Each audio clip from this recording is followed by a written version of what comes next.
How is everybody today? Welcome to the Jim Masters Show Live Entertainment Lifestyle Talk Show Series, where we're bringing back the lost art of conversation, old school sensibilities of the Dick Cavetts, the Johnny Carsons, Regis Philbins, Merv Griffin, Mike Douglas. You take all of them and then you flip it upside down with a modern flip of a modern vibe and a modern twist. And look what you got.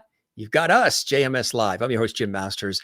I work in television and radio professionally. We started this show many moons ago, like 600 episodes ago, and we feature extraordinary guests on our Celebrity Guests and Friends interview series. Well, we don't even call them interviews, really. We call them conversations. That's what we have here. Conversations, poignant moments, light, love, levity, and our famous JMS Levity, live interaction with our viewers commenting from around the world. We've got a bevy of comments already here. Thanks for those, and thanks for all your love and support of our entertainment lifestyle talk show series. We do it sort of like a television series, but right here on the internet on our YouTube channel. Don't forget to subscribe to our YouTube channel, which is the channel you happen to be watching right now. We try to make this very simple and easy. The channel is Jim Masters TV, basically my name, and then you add TV. Subscribe, and there's no cost for that. Click the notification bell. You'll always be updated on all the great episodes with our guests coming in from all around the world and from all different backgrounds. Also, don't forget to give this episode a hearty like, thumbs up like on our YouTube channel, and leave a comment for us as well. We have an extraordinary guest on the show. We were having so much fun just moments ago chatting as we were preparing for tonight's episode here live worldwide. My guest is the Renaissance man of American music. That's right. That's according to the Boston Globe and many others. I'm talking about David Amram. He began his professional life in music as a French hornist in the National Symphony Orchestra in Washington, D.C. back in 1951. And after serving in the U.S. Army from 1952 to 54, he recorded his first album at the Jazz Keller in Frankfurt in 1954. Then he moved to Paris, where he first recorded with the Lionel Hampton Orchestra. And in 1955, he moved to New York City, where he played French horn in the legendary jazz bands of Charles Mingus, Dizzy Gillespie, Lionel Hampton, and Oscar Pettiford. In 57, he created and performed the first ever jazz poetry readings in New York City as well. And that was absolutely incredible. And since the early 50s, he's traveled the world extensively, working as a musician and conductor in over 35 countries, including Cuba, Kenya, Egypt, Pakistan, Israel, China, and more. And of course, crisscrossing the United States and Canada, he has composed scores for many films, including Pull My Daisies, Splendor in the Grass, Manchurian Candidate, of course, while composing the scores for 23 Broadway plays. That's right. He also composed the scores of Joseph Pop's incredible Shakespeare in the Park from 1956 to 67, and premiered his comic opera, Twelfth Night, in 1968. And his second opera, The Final Ingredient, an opera of the Holocaust for ABC National Television in 1965, was broadcast for 4 straight years on Passover as well. This is the short list, gang.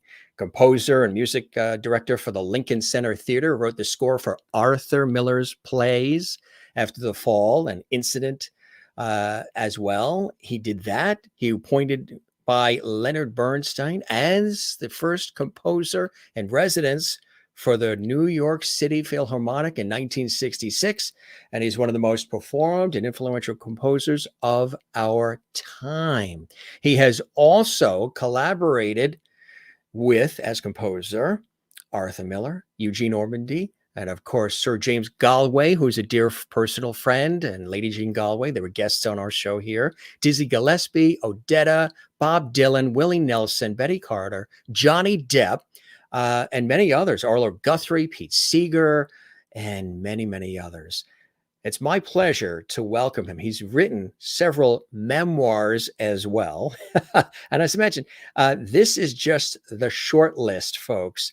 Let's welcome him live and direct from Beacon, New York. That's right. That is just across from the Hudson in not not quite upstate New York, although if you're from Long Island, you would say anything north of White Plains is upstate, but not really upstate. Let's welcome the legend to the Jim Masters Show live now. And again, I hope all of you will put your hands together as we welcome him live and direct from New York.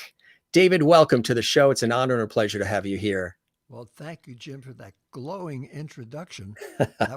I was exhausting listening to it, except I realized that none of us have the luxury of being exhausted when there's still so much to do, so much living, so many terrific people, and so many interesting people and talented people.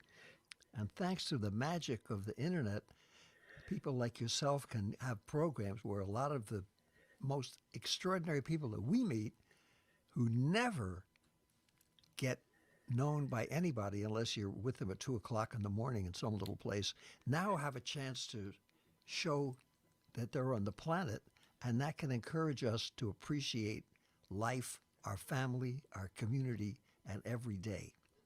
Absolutely. Beautifully said. And you've already got the spirit of the Jim Master Show live. That's what we talk about.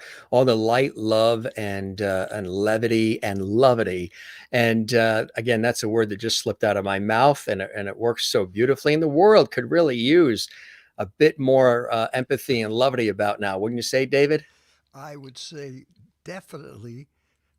You might even say desperately in need of some letting, as they say in New Orleans, laissez les bons temps rouler. Let those good times roll, because it's very important to look at the beauty side that surrounds us every day. And if you get bogged down and immobilized by all of the depressing things that happened, that's your constitutional right. Yes. However, being miserable is not the best way to be functioning. So I would encourage all your listeners, especially if they're listening to the Jim Masters Show, to remember about that levity and keep that flame alive inside yourself, because there are a lot of wonderful, wonderful people out there. And I think if we watch too much network news, we could sometimes forget that there is a world of people that are really worth hanging out with, and who also are dreaming of having a better today and a better tomorrow for themselves and for their families.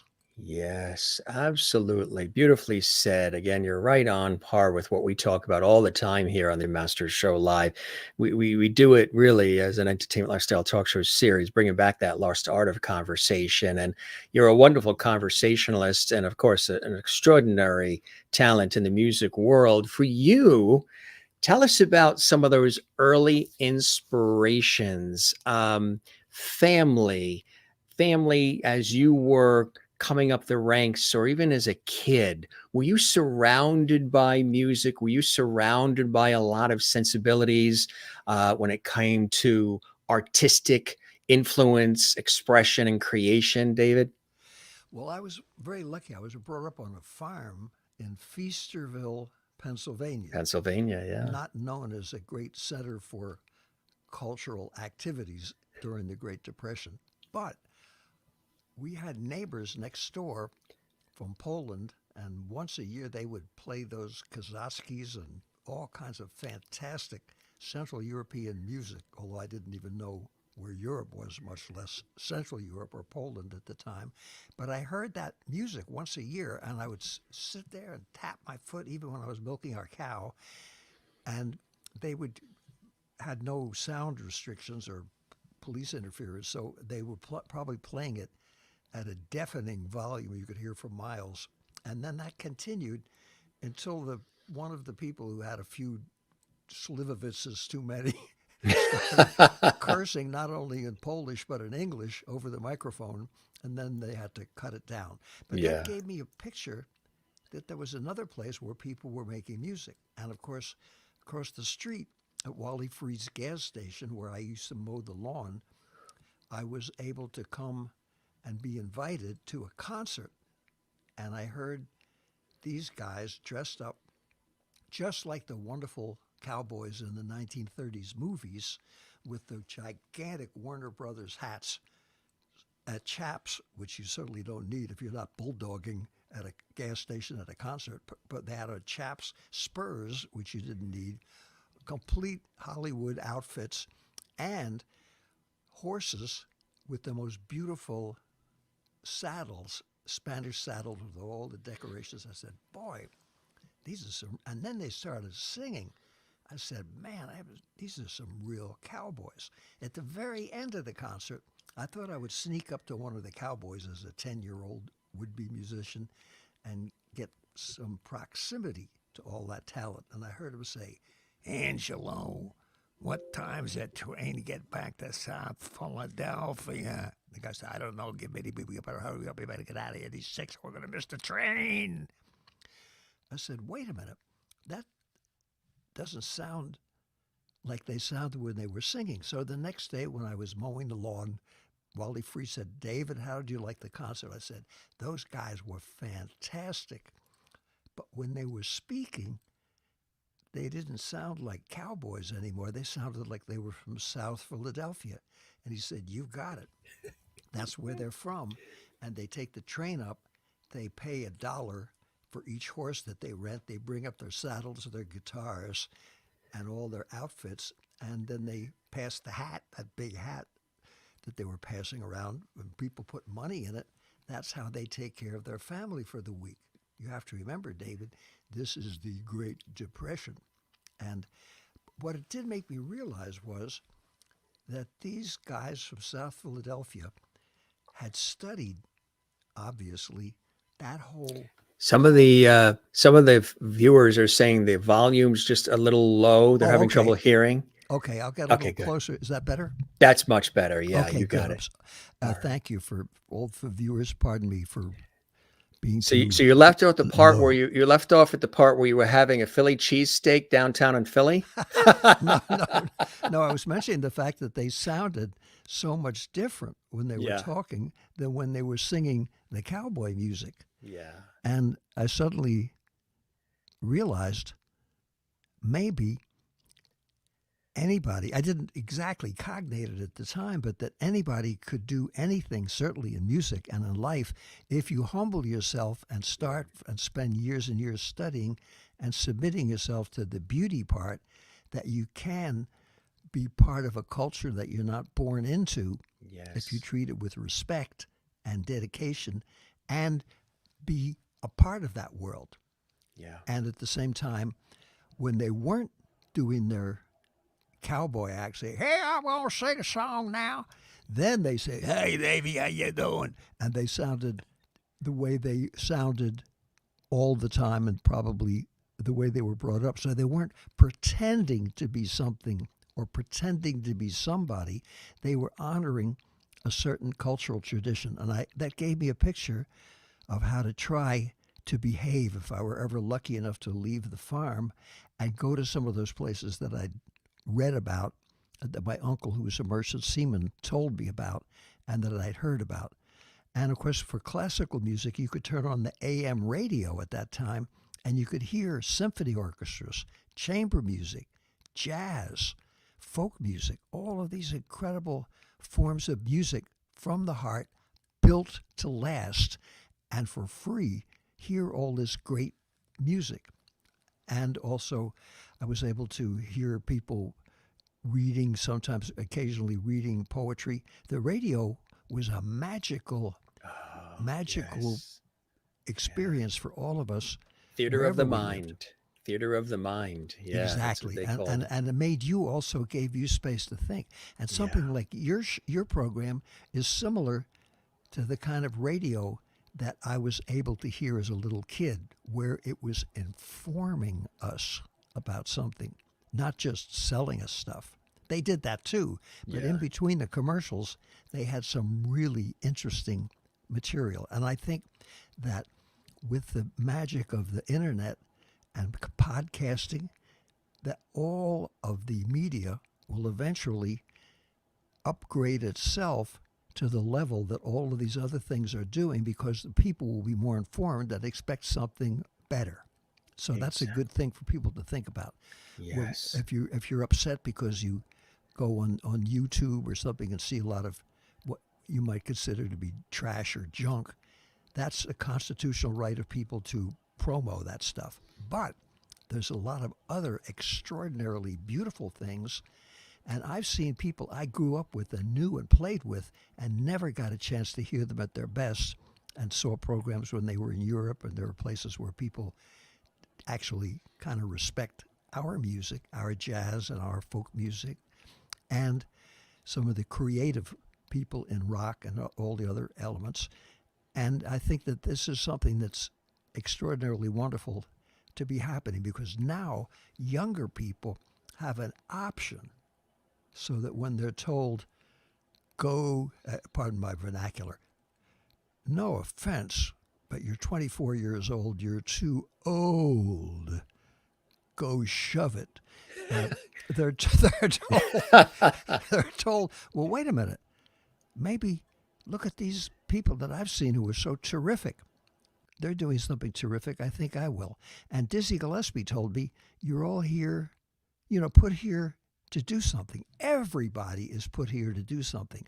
If you allow yourself to be talked out of what you feel you should do, you're going to miss out a whole wonderful part of life. It's a long journey. Yes. And at 91, I can just say, having avoided advice from so many people who said, if you only would be, and did rather what I hoped I might possibly be able to be, Right. you have a much better life.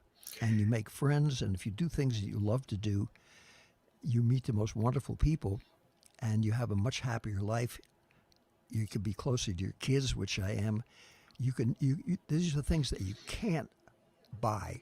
And I only say that because otherwise, if you watch some of the programs of supposedly searches for talent, where they automatically choose 3 or 4 people who really shouldn't be leaving the house yet, they're only doing that to demean the whole idea that it's worthless in the first place. And frankly, I don't think that that's entertaining. No. I think it could be harmful too, because they get it's humiliated and embarrassed and in a national way, and it's hard to come back from that. Oh, amen. I mean, if people think that professional wrestling is rough, we remember that when the Romans were feeding Christians to the lions, we wouldn't consider that to be entertainment either. But that's what we could sink to.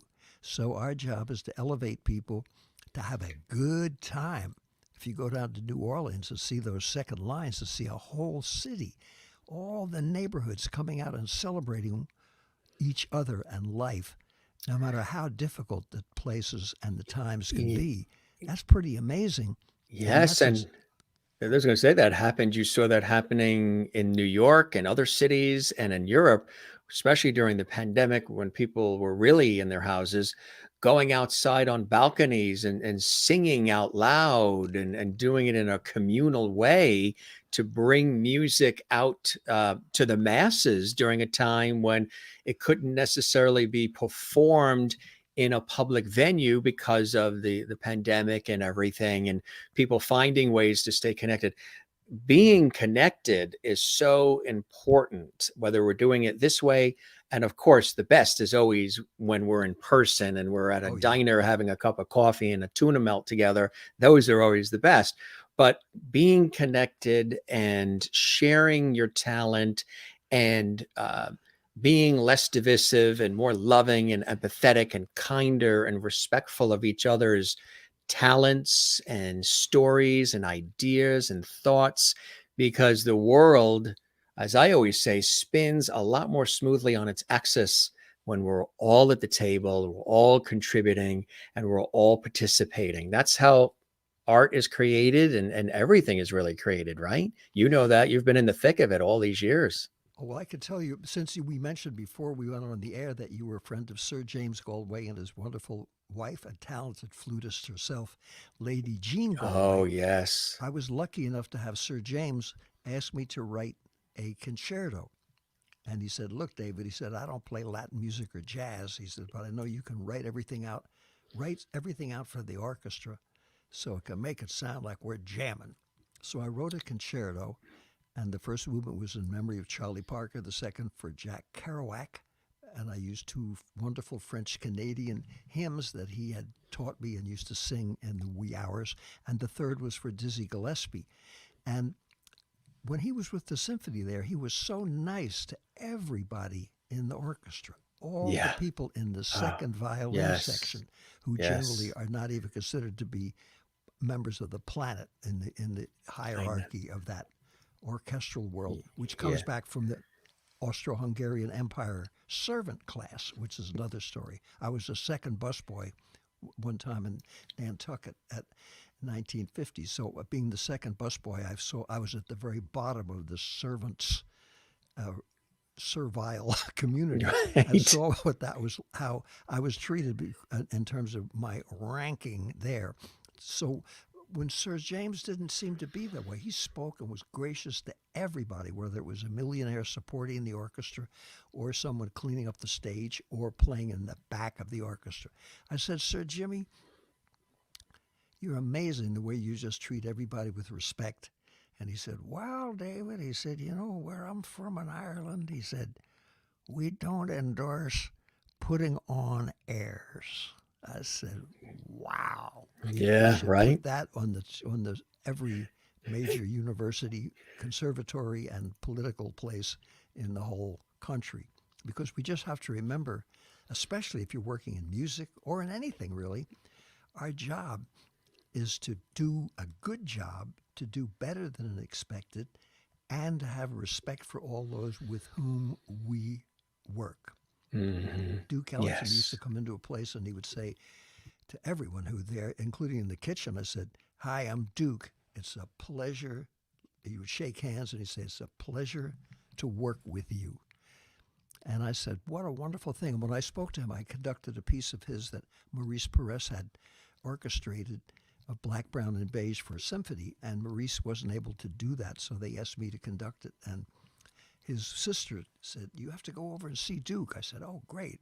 So I went and saw him, and after we discussed all the music and he listened to the tape and made suggestions about little tempos and little things that could be changed, I told him, you know, how much he inspired us just by his wonderful way of being human. Mm-hmm. And he said, well, David, he said, in the 1920s when we were on the road playing what was then very far out music, it was very difficult with the racial conditions and with the nature of the entertainment world for us to really ever know if we were going to be able to get something to eat, whether we would get paid. So he said, I always found out that if I made friends with the people in the kitchen, at least we knew the band would get something to eat that night. So he said, there's a practical side to my spirituality. That's right. That's it. It's logical and it works and it's common sense. Early for you, what would you consider one of those pivotal moments, those door opening opportunities that really got your career going and sort of people recognizing you and your talent? Was there a couple of times that you can look back and say, boy, if that really didn't happen, then maybe these other things wouldn't have happened? Well, everything, Jim, including being on your show at the young age of 91, has been just by a miracle, because Doug told me how terrific a time he'd had. And every single thing that I have done in my life has just been, I guess you either call it a fluke, good luck, or perhaps being able to see how important every event was. And all of the things, I met Sir James Galway because I was walking into the Philadelphia Academy of Music to speak to the members of the board of the Philadelphia Orchestra, where they had played my music, but they were doing a whole program of Ravel and Debussy and other composers, and I was there to show them how the wonderful music of the Middle East and mostly of Asia, like this wonderful Hulu Sai, which I got in Chengdu, China.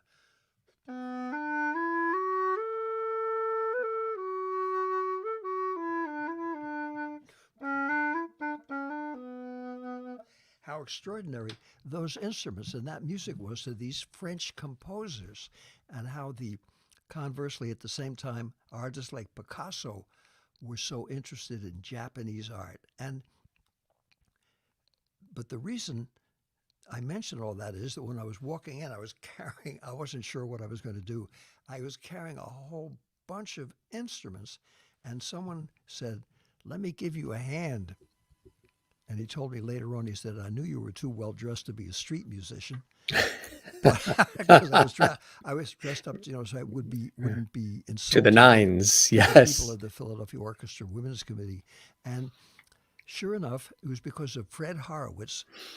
He said, "You know something, David?" He said, "That was an interesting talk, and I've loved your music and your interest in all kinds of music as a classical composer that goes out and plays jazz and folk music." And, he said, I know someone who's great, who has that same feeling of wanting Mozart, Beethoven, and the newest music all to reach people everywhere. And his name is James Galway. I said, "Oh, man, he's fantastic." He said, "Well, I'm going to suggest that he get in touch with you."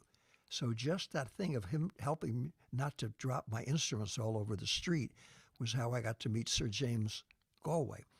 Then, of course, I had to write a good concerto and also act decently to him.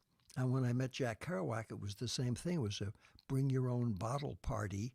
And some guy in a red jacket came up and said, "Come and play with me." And then he took the poem back before I could read it, and we became friends for 12 years, and I ended up working with him. With Joe Papp, when I started with Shakespeare in the Park, at the same time that I met Jack in 1956, he was looking for a composer since they had no budget, and I only lived a block away, and someone told me about it, so I begrudgingly went there. And he told me years later, said, "You look so far out, I thought you must be talented." So I ended up doing something for him and ended up working for 12 years for Shakespeare in the Park. And for almost everything that I've done, it's just been sort of like a miracle. And I spoke to Dizzy Gillespie about that, whom I met in 1951 when his band wanted to have a place to crash, came down to my basement apartment. And he said, "No, man," he said, "we could tell you had something." And he said, "You have to remember, everyone has something. Everyone is here to do something and was put here to do something.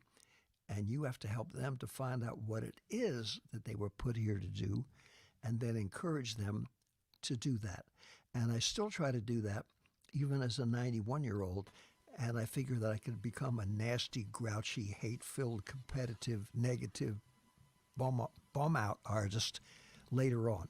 There's no shortage of people that are experts in that. So I believe in leaving it to the experts, and I'm trying very hard to do what you have your program about, which is to spread some good feelings that were bequeathed upon me, because everything that I am, everything that I do is because other people took the time to say, "Hey, 2 and 2 equals 4. Let's repeat that 7 times so you get it right." And everything that I've learned has been from people who were gracious enough, first of all, to tell me stuff. Secondly, to tell me how to ask. And third, with the tacit information, which was I should then share those blessings with others. Yes. What they had was given to them. Otherwise, Yes. you just end up being a miser. Yeah. Or being like, as great as he was, Howard Hughes was like a genius. Yes. He ended up just a miserable old man renting upstairs hotel rooms surrounded by a bunch of flunkies and relieving himself in a bottle.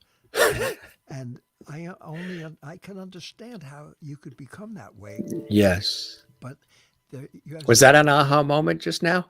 No, that was an aha moment of, look out, because if you get to do anything and you become too greedy or too much of a miser, or you surround yourself with people who say, "Now it's time to move to the next level," then you're sunk. Then you are sunk. Because you're entering someone else's outhouse until they no longer feel that you're worthy of being there. Then you're thrown out and you've lost your old friends and you've lost what the heck you started out doing. You know, So there's that, a theme to what you're saying that I think is so relevant and topical to life in general, but especially to what is happening right now to people.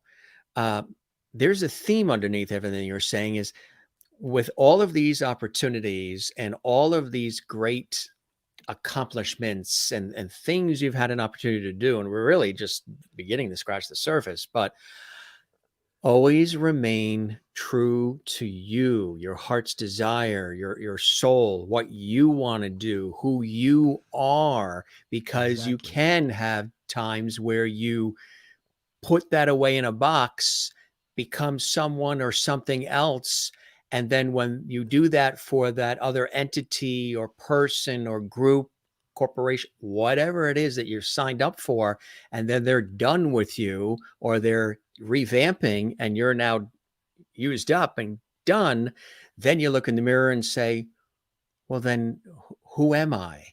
And to not lose that essence of who you are. And it seems like you've been able to have that message still resonate for you. And a lot of people right now with the pandemic have been looking in the mirror, you know, the great resignation, everybody leaving jobs and wanting to do things that inspire them and to pick up the guitar they never got a chance to pick up or do things they've always wanted to do. And they feel this is an opportunity to do that and do things that really reflect the essence of who they are. You've done it beautifully for decades through your music and your art form, but you've had an opportunity to maintain who David is throughout. And that's a very important lesson that you've learned and that you're sharing with us. Well, one of the people said to me, "Tell me the secret of your having so much energy at 91. How do you keep up that energy and that good feeling and that positive thinking?" And I said, "Well, desperation is very stimulating." Desperation, only a buck in the wallet. Those things do motivate you. Well, absolutely. And I think, that it's so hard. Then when you finally have those ideals, the hard thing then is to try to follow them. And when Yes. I'm kind of hesitant to ever give suggestions to other people No, but it's because I true. should say, "Ma'am, maybe I better do it myself." And there's a wonderful thing in the old prayer of the Yiskar. I set that to music with the great Langston Hughes. We wrote a cantata. They did it at the San Francisco Opera House, of all places. What a thrill that was. And Langston took the one part of the prayer where it said, "Let not the oppressed become the oppressor," which was right in the prayer, but I never thought of it the way he kind of modernized that into what was happening now. And this had happened so long ago when that prayer was written. Yes. And also the whole idea that you were supposed to really do for others Mm-hmm. what you believed that you were supposed to do. And the best way to be an example wasn't to give a big hot air course in how to be groovy, but rather to try to be that way. And that prayer, Good catch. they call it in Hebrew, they say Al Kadush Hashem, which means sort of, if you want to not exactly translate it, it means being the way you believe you're supposed to be and others Yeah. should be, and by example, doing that. And when I played for the Taos Indians, I heard them singing, and the lead singer had someone else in the chorus, all of them following the lead singer. It sounded like they were in an echo chamber. Manavati did that. He would have the first chair's string players play, and then everyone else play a fraction behind. And it sounded like this huge echo, like a wonderful effect. I said, Yes. "Man, how do you guys do that?" And he said, "Well, Dave, we call that tumquahe." I said, "Oh, let me write that down. Yeah. TMKW. I wrote it down phonetically, tumquahe, because I said, "What does that mean?" And he said, "Well, like many of our expressions in our language, it's something you can't translate in a word. It's not a verb.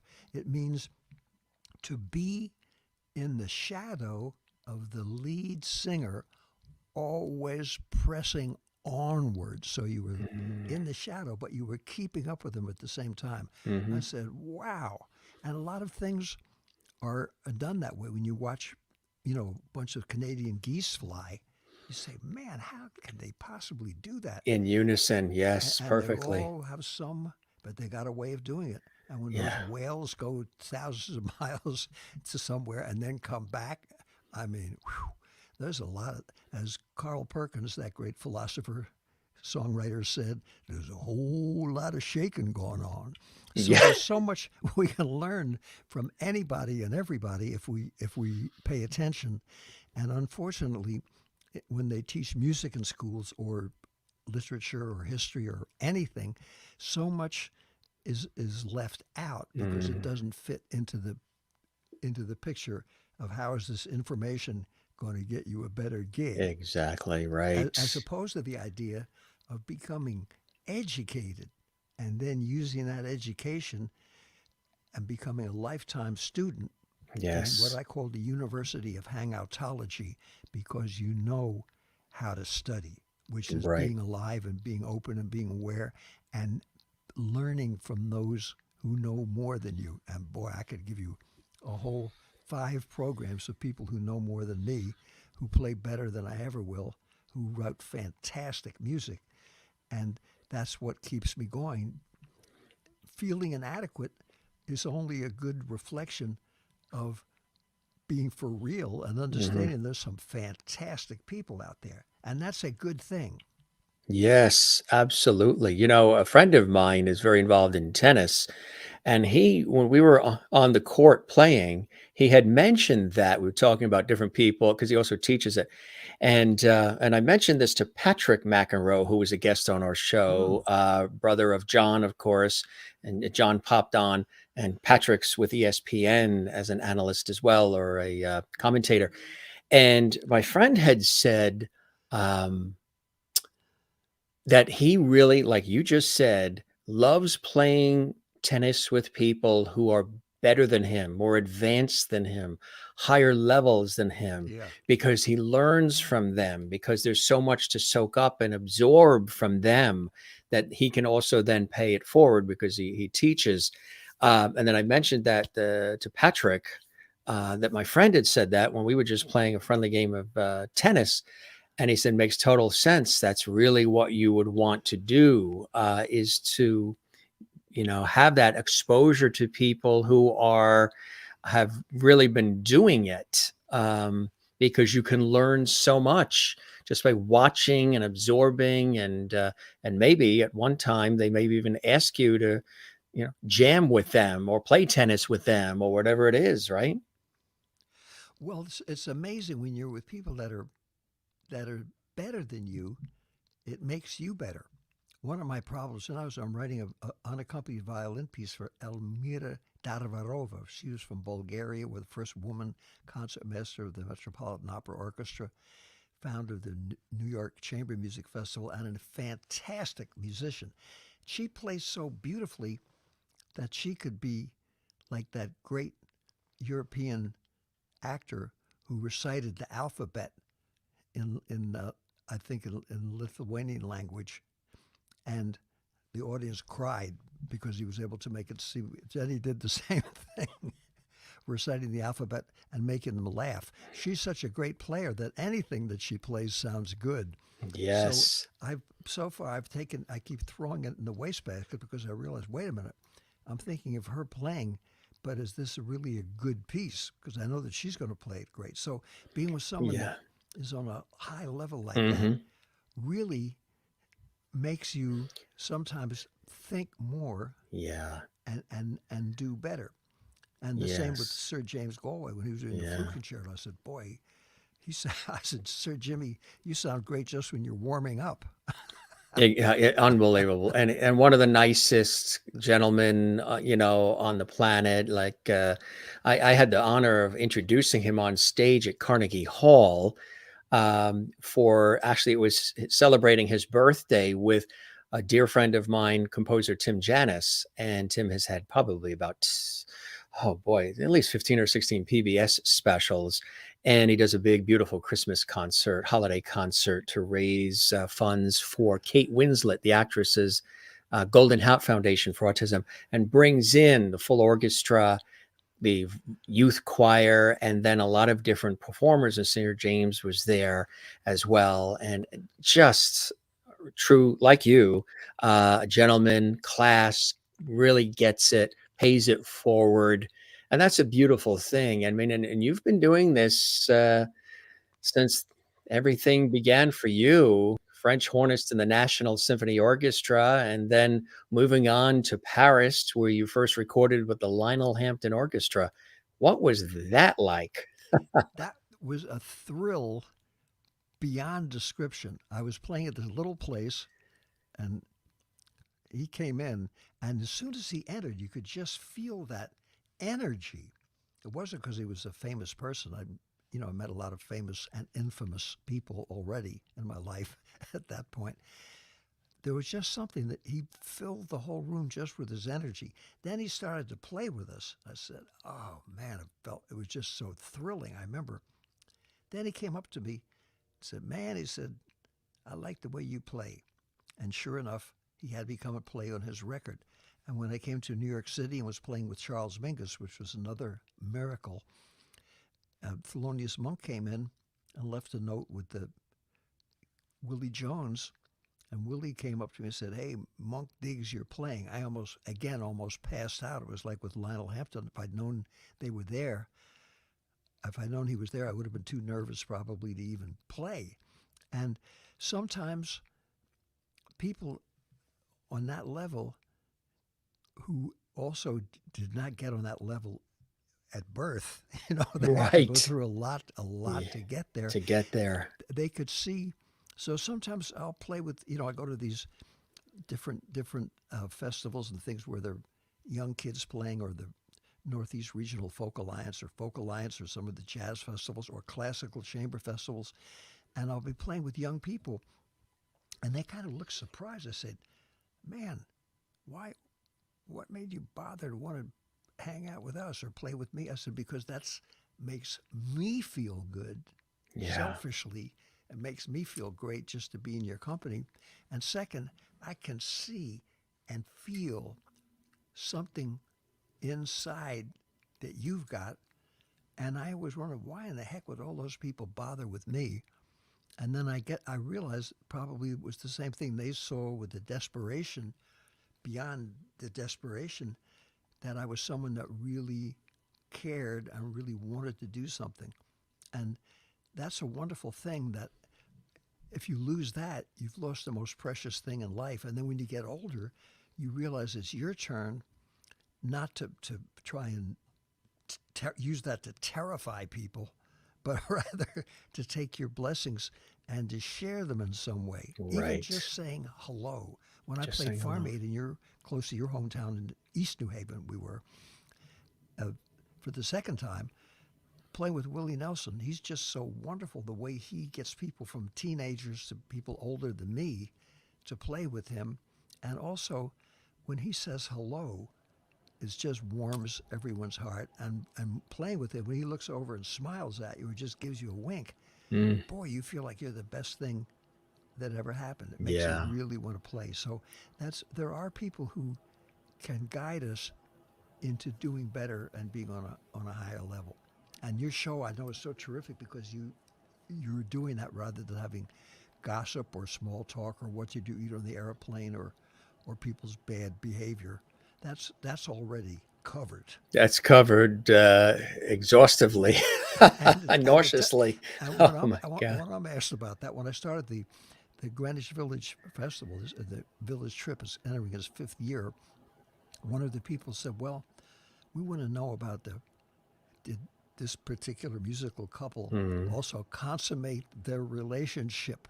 I Yeah. said, "I have no idea. I knew them both." And I said, "Frankly, it's none of my business." And that ended the conversation. Because there's so many things that you can Consummate. Isn't that part of a broth? Or And now I'm doing this whole series of programs for Jack Kerouac, with whom I collaborated after we met at the Bring Your Own Bottle party, and before he had On the Road published, and and he died with it. He had a from zero, as Joe Papp said. We were both considered at that time when we met. Joe said, interviewed years later after I'd written my opera with him, what was it like? He said, we were both total zeros. So coming from that perspective, when I saw Jack after On the Road came out, suddenly he became a megastar. Then he wasn't that popular. Then he fell out of fashion, which is considered to be a crime in the arts world. And he died with $83, and a lot of his friends kind of bailed out because he was no longer fashionable. Right. We stayed friends, and I loved the guy. And now, all these years later, he passed away in 1969. They're having all these incredible events, and I'm already going to a bunch of places on Jack's behalf and honoring him. And one of the things I'm trying to do is not to talk about his drinking problem, which Ulysses S. Grant and a lot of other people had and have today, Yeah. but rather the beautiful nature that he had and the way he would find the most insecure person in the room and hang out with them, and his love of literature, and the fact that I never heard him put down another writer or another person. And his work inspires people to be creative themselves, and that's the highest level that you can reach, to do for others. And it's really interesting in order to see that hopefully people can see that if you can stay healthy somehow, you can be around long enough not only to see the recognition for your work, but also you can share some of that with other people and make them feel that they can do something, which we all can. And there's no shortcut for that. And I don't like to talk about spirituality, because the minute you hear that word, you automatically reach for your wallet, because you know it's about to be raided by some huckster who's sacrilegiously taking ancient religions and misrepresenting them. So I'm not into that. But there is a whole way of spirit world out there that's bigger than us, which we'll never understand, but it's a good thing to follow, and it's more fun. It really is. You are spot on. It is more fun. Speaking of fun, you had mentioned, and I had mentioned the introduction, another extraordinary legend that you've had lots of close proximity to, the extraordinary Dizzy Gillespie. Now, tell us about that and the time with him. Well, you can see that was that picture that we see was 1987. Yeah, that's right. And that was myself, the great Percy Heath, a wonderful, wonderful bass player, and of course Dizzy. And I met him in 1951, and he crashed out at my basement apartment with his whole band at about 3 in the morning when everyone else was asleep. He started telling me about Pan-African music. Well, I had no idea even where Africa was, except for seeing Tarzan movies. But he explained to me that Africa was much more than that it wasn't a country, it was a continent of many, many countries with thousands of languages and different kinds of music and extraordinary ancient cultures that we're just beginning to learn about then. And that the African people, every place that they went, they left some of what they had. This is before radio, television, anything of that, recordings. They left some of their music, and they took some of that music that they had absorbed and took that to the next place that they went.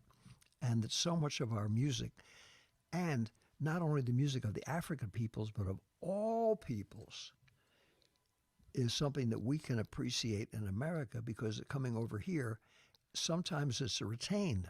So a lot of that wonderful music from Ireland, for example, was part of the Five Points District in the 19th century, when Irish and African-American folks got together and did dancing. And the tap dance was born by the little cutting contests that they had, which were fun, of who could do the best hoofing. And they ended up having a combination of the Irish step dancing and one of the trillion forms of African dancing and all kinds of stuff. He was just so amazing. Then I stayed up all night. I had a job at a French-speaking school part-time as as a gym teacher because I could speak French and was healthy. And I had to go to that gig. But he said, look, man, before you go to your day job, he said, let's play something. I was petrified. He said, no, come on. He said, you got a piano? I'll play piano for you. I said, okay. So he said, what do you want to play? And I thought, oh my gosh, what's Dizzy Gillespie asking me, a 20-year-old terrified kid? He said, no. I said, what do you want to play? I said, well, can we play the blues, 12-bar blues? He said, sure. He said, what key? And I thought, well, why is Dizzy Gillespie asking me what key I want to play in? I said, well, F. That's the easiest on the French horn, on an F French horn. Years later, I understood that his idea in everything that he did, and knowing him up until he passed away, was because of trying to bring people in to his world rather than terrifying them or saying, I'm better, you'll never understand me, give me my money, you suck, goodbye, I'm a star and you're nobody. There's a certain way that can appeal to other bullies and other selfish, power-mad, quasi-impotent creeps. However, that ain't the way to go. Many of whom have road rage on the highways lately, but that's a whole other show. Exactly, and they're already covered, and God bless them. Yeah. I hope they straighten up and fly right, or maybe when they disappear, or if I'm playing in a prison again and I see them, I'll be very gracious and say, it's been good to see you. Goodbye. See you later. However, it was so. It was just Dizzy was such a gracious person, to anyone and to everybody, and he tried to bring people in. And one of the reasons he could play that kind of music that he wanted to play was because he made the audience feel so good that they figured, hey, we're part of the inner circle, we're part of the hip. We're crowd. part of the and right. then he'd just play whatever he wanted to, and people would figure, well, I guess it must be fun, and you become enraptured with that. Yes. And I can tell you, aside from being entertaining, he was one of the heaviest. One time he was sitting playing the piano. This was years later. I said, man, the way your sense of voicing's so incredible. Mm-hmm. And he turned to me and he said, man, I'm a harmony freak. Mm. And Dmitri Mitropoulos, the great conductor of the New York Philharmonic, who had dedicated my book to, who befriended me when I was a kid and encouraged me to be what I'm doing right today, be a composer who conducts some and plays and continued playing jazz and everything else. He said to me, music is a mountain. And he said, every stone in that mountain is a precious part of the whole music. And he said, really, your friend Dizzy Gillespie, I said, I just got his last record. He has a remarkable harmonic concept. I said, wow, isn't that something? And Leonard Bernstein told me when he chose me as the first composer in residence with the Philharmonic, he said, David, your job as a composer is not only to please yourself, you're supposed to contribute something to the repertoire. You should be an ambassador of music for younger people, and don't give up your playing jazz and improvising folk and playing with folk musicians and poets. He said, that's a good thing. That'll make you a better composer. Now, I can assure you, Jim, in 1966, when you were supposed to set the piano on fire and then so that it would show that you protested the war or something, which I wasn't fond of either. But that had nothing to do with music. That was a different thing. That the way to get a better review in the New York Times was to be as unmusical and as offensive as possible, and that would make a little splash. In other words, what they would call in the less cultured circles, dropping your drawers at a party, that was not the way to go. Not if you really wanted to do something for real, and that kind of foul, infantile behavior was always going to appeal to certain people. But by doing that, you were demeaning the very thing that you're supposed to be representing. Right. And it's so hard, to be, not just to be in the arts, but to be a brain surgeon, to be anything, that sometimes people figure, I'll take the shortcut. Shortcut, But sell out, there are quick no buck. there are no No, shortcuts. no. I love the farm system. That's how I've done my career, is the farm system. Just like in baseball, you start off, in the minor leagues and you work your way up.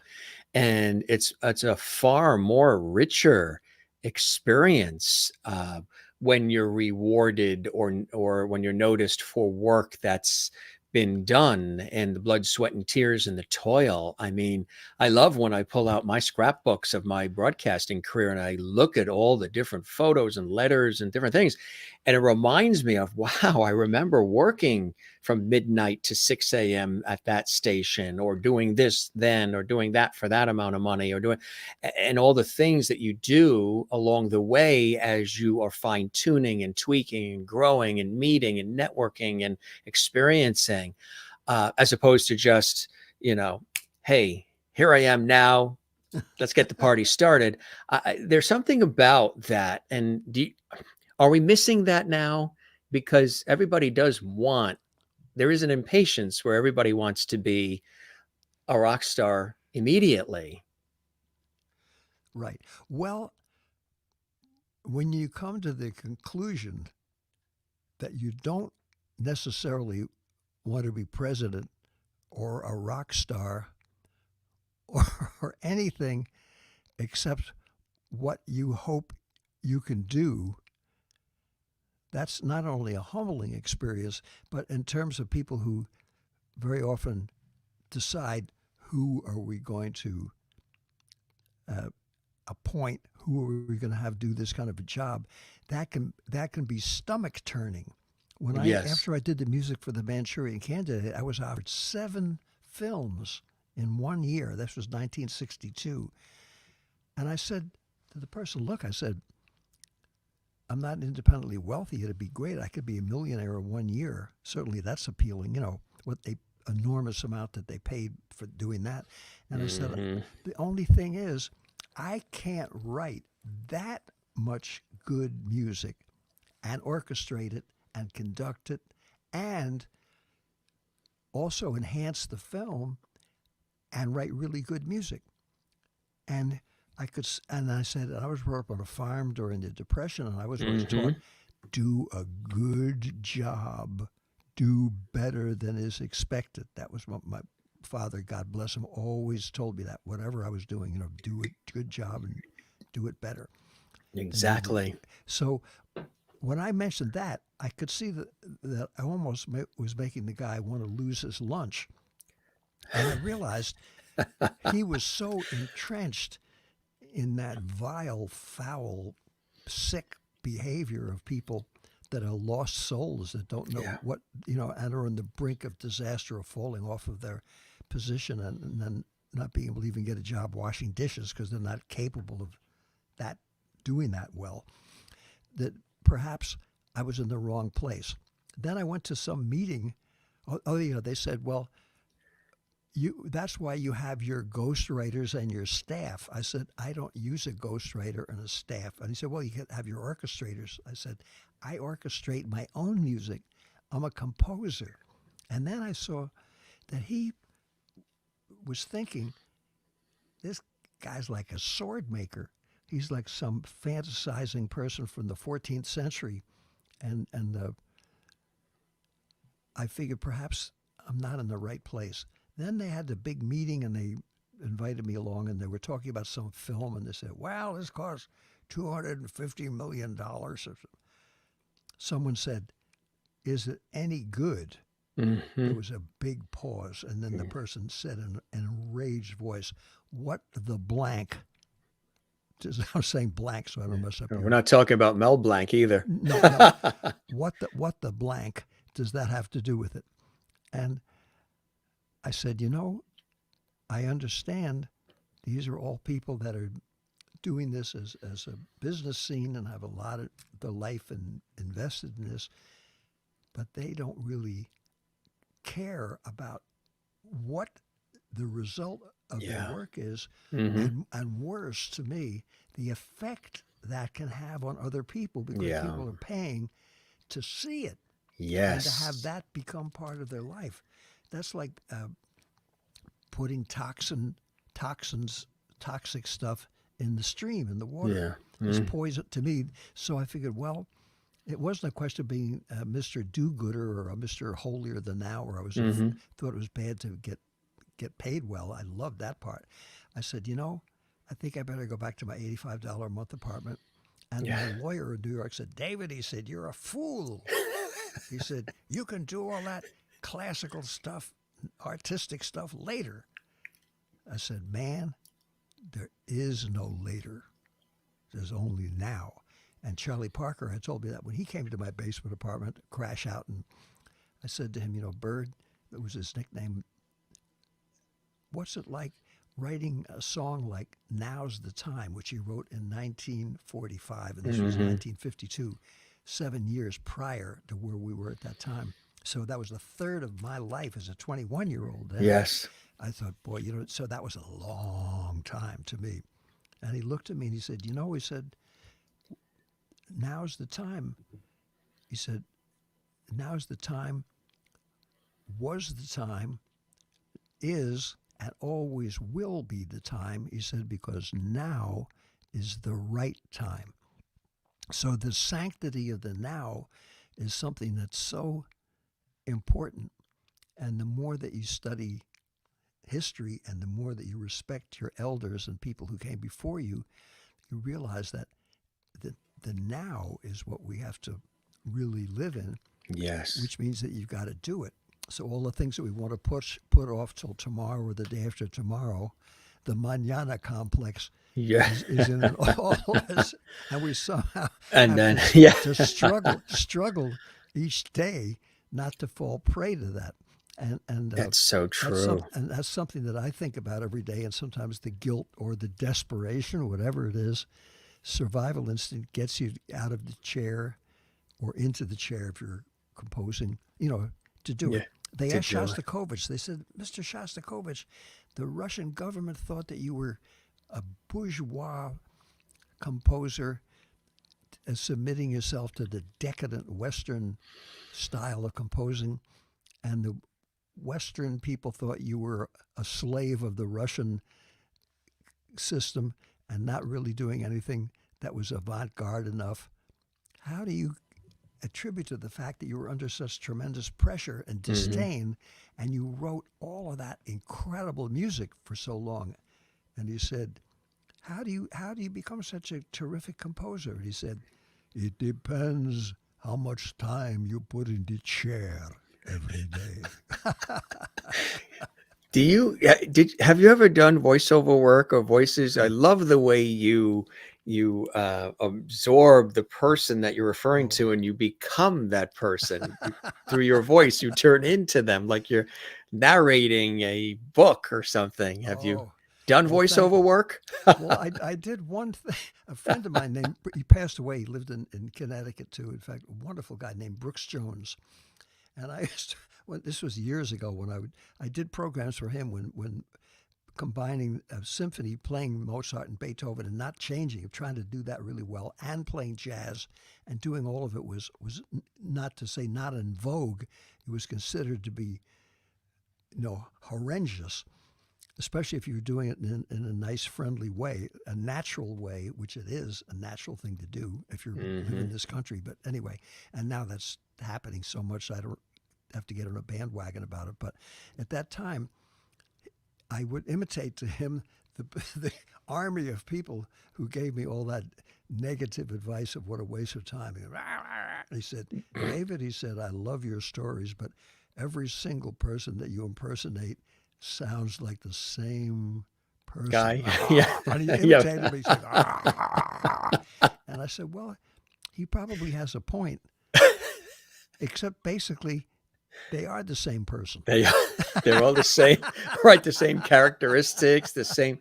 I wanted to show you something here that the National Beat Poetry Foundation, who's a big fan of our show, and Debbie's with us. Isn't she Says, terrific? Dave, she's a dear friend. And she says, David is a National Beat Poetry Foundation Lifetime Laureate.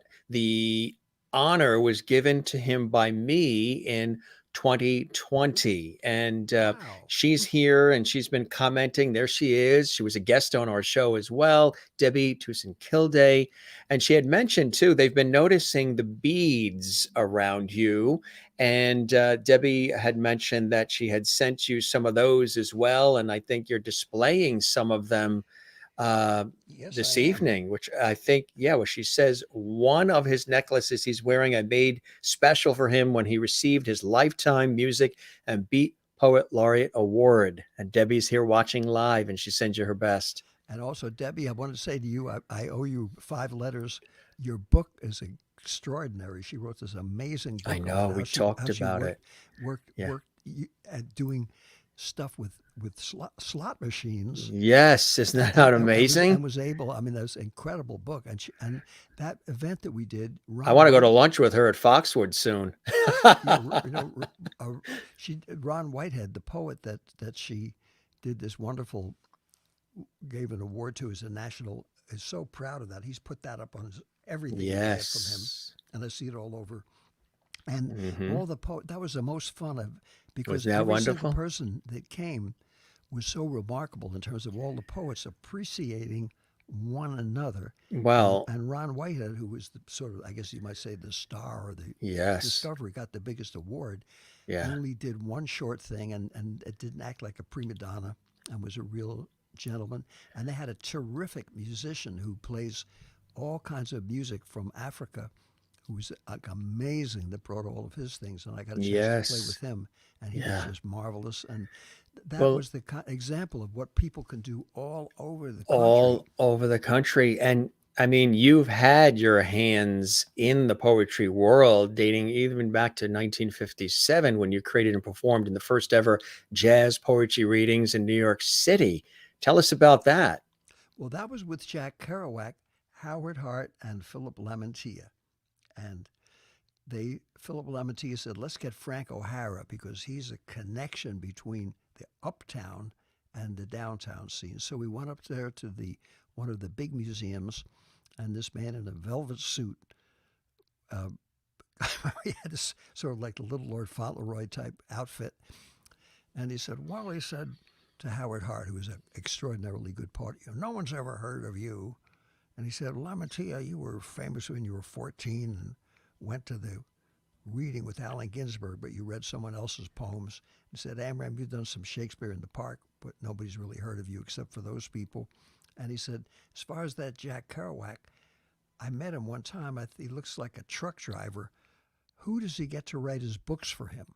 I said, well, he's one of the most brilliant, educated, voracious readers I ever met in my life, and he writes his own books. And the person was obviously not interested at all in anything we had to offer. So Frank said, look, he said, you guys should do this downtown. So we went to the Brada Art Gallery on 9th Street, and we gave the first ever official public jazz poetry reading. Jack and I called it poetry, music, music, poetry. And then we went to Circle in the Square Theater, and we started doing some midnight concerts there that were really fun. And then Jack went to the Vanguard, but unfortunately, the guys who were playing there, the dressing room was teeny. It was like a phone booth. Mhm. Had no idea who he was or the fact that he'd read, listened to their music, and so they just figured it was some nutcase with a plaid shirt coming in and, and barging in there where they could escape between sets.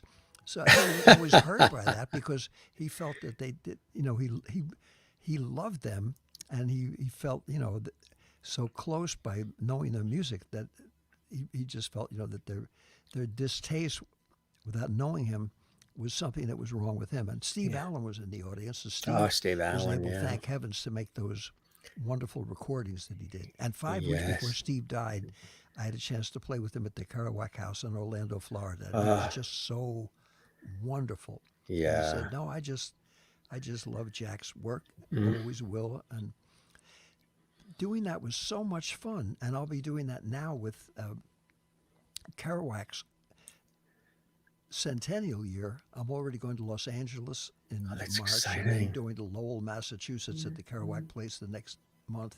And I just got a letter tonight from Viking, who publishes him, and other people who've already asked me to do stuff. So I'll be doing what I did quite a few weeks ago. What was it, 1957? What would that be?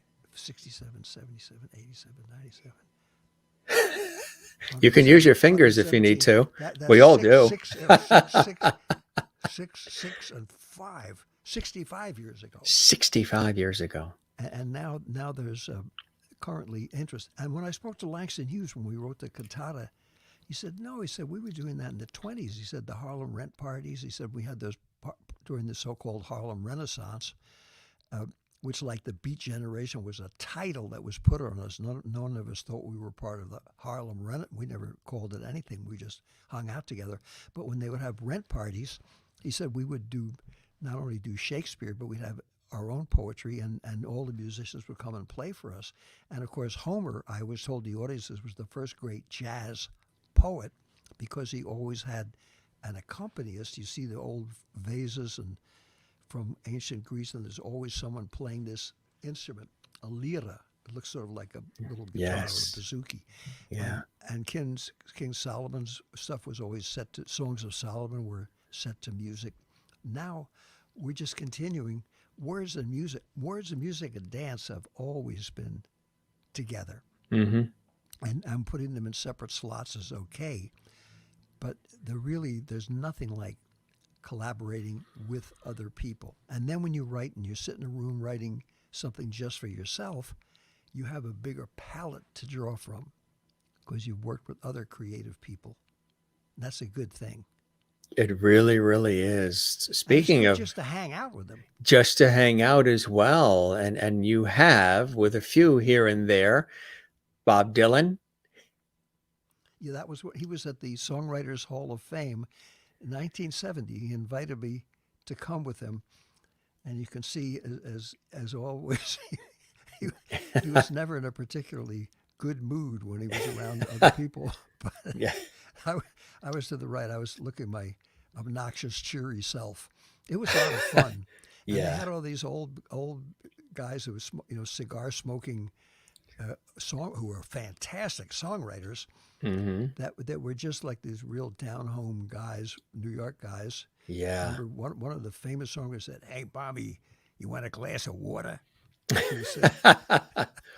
But it was nice. They gave him an award, and I played with him.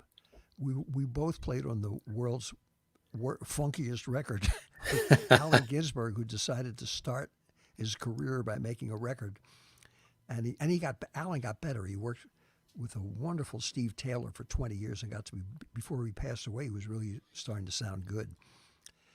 But it was fun working with Dylan, and I had loved his last record, and I admire him for hanging in there all those years and surviving that whole scene and still continuing to be creative and still working and still playing. And and he opened up the door for a whole lot of other people to write songs and to be creative and write poetry and to listen to what he was doing and do something themselves. Leonard, there you are. Yeah, that was taken for Life magazine, 1967. And he was just an extraordinary person. And now people are beginning to see that he wasn't a jack of all trades, but he was a master of many forms of music. Like no one said Leonardo da Vinci was bipolar, or confused. Yeah. It was just he was a gifted person with a lot of different abilities, all of which he exercised beautifully and left us a better world. And the same thing with Leonard Bernstein. He was such a wonderful composer, and now his compositions are being appreciated. He was a terrifyingly good conductor and pianist. And I remember when he finally came back after conducting the Vienna Philharmonic for so many years, and the New York Times finally said, Leonard Bernstein has matured. Well, with all due respect to whoever wrote that, I saw him conduct when I was a teenager, and I'm not a spring chicken. That was in the 48, 49, around that time, just before when I was still a teenager. He was like a monster good conductor then, and a monster good pianist, and a fantastic composer. He's always been terrific at all those things that he did. It just took him a long time to be appreciated just as what he did. What exactly? Pete So the great thing Seeger. about Debbie is that she encouraged poets to be appreciated Yes, she does. while they're alive. I'll Debbie repeat killed that. it, right? Alive. ALIVE. Now, right. Exactly. Because oftentimes everything comes later, Yeah. posthumously. Pete Seeger, of course. Yes, it's another great one. Yeah, well, Pete was, as you can see in the pink shirt, he looks a little different than he did when you saw him in those old programs. It was just another person. He was a Mayflower descendant. And he said to me, you know, when my people came over, they weren't asked by the native people who greeted them, how much money do you have with you? How much money did you make before you came here? What do your parents do? How did they pray? None of that stuff. They just got the welcome. They were welcomed. Then they went through that winter, and in the spring they were shown how to plant. And he said, you know, what we did in exchange was unforgivable. But then he said the best thing of all, which was, however, feeling guilty is a self-indulgence and a waste of time. Doing a little something, anything, even a tiny bit, means a whole lot. Yes. And I said, boy, what a guy, the way he was so advanced in his thinking. And he was also so much fun to be with, and he played every kind of music and encouraged other people to do every kind of music. His sister, Ruth Crawford Seeger, was a terrific composer. And one time he said, you know, David, I want you to write a symphony for South Africa, using the Boer, the settlers' theme songs, folk songs, and the indigenous people's folk songs, and combine them. He said, we can do that in music, and maybe someday the country will be together and end apartheid. Well, I never got to do it, and then fortunately times changed, and that happened pretty much anyway. Yeah. But at one point he said, now here's a marvelous, how he spoke, he said, here's a marvelous song, I know you love this one.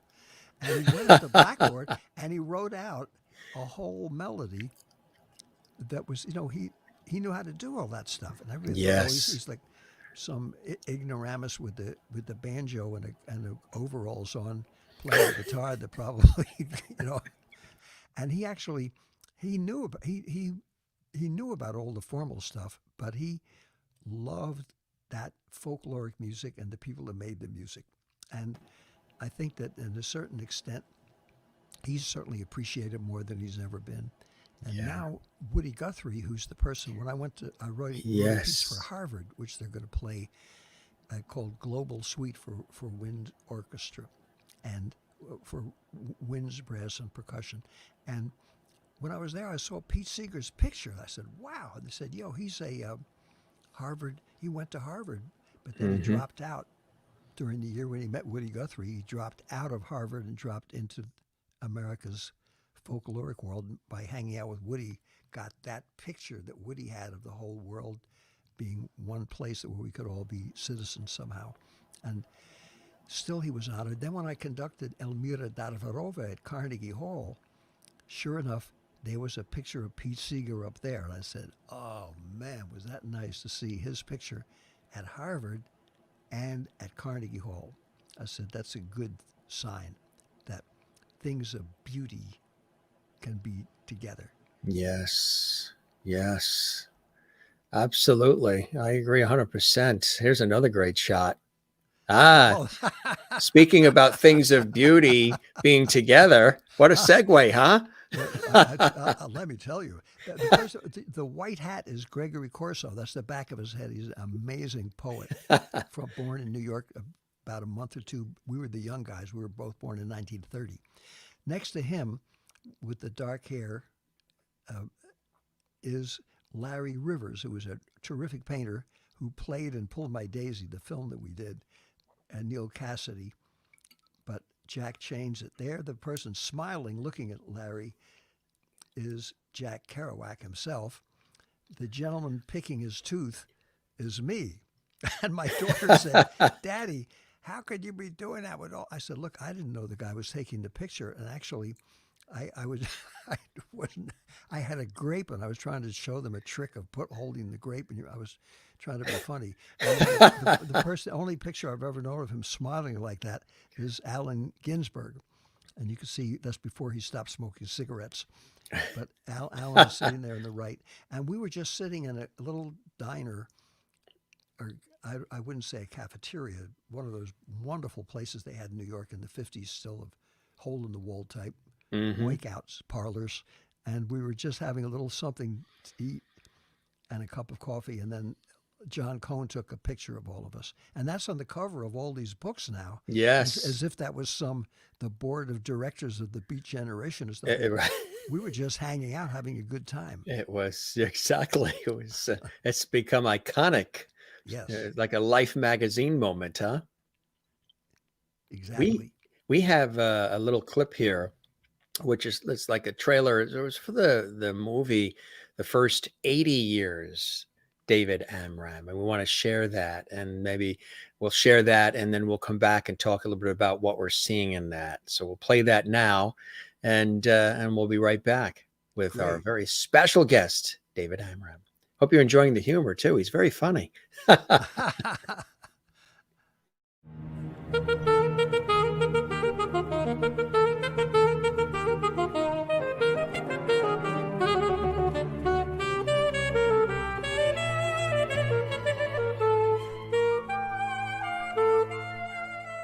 He's great. And then I started reading the background about the relationships to Gillespie and Kerouac and Charlie Parker and his classical trainings and his Pennsylvania tie-ins, the farm, the agrarianism. I said, damn, this guy's an all-American eclectic.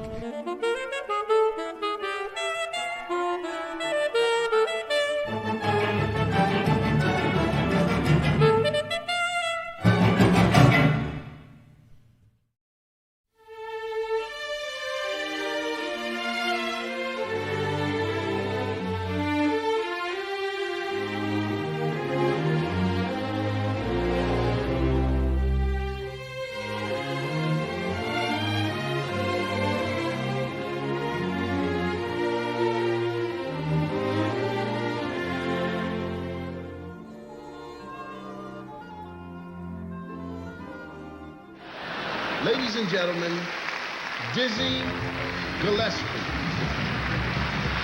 with David Amram.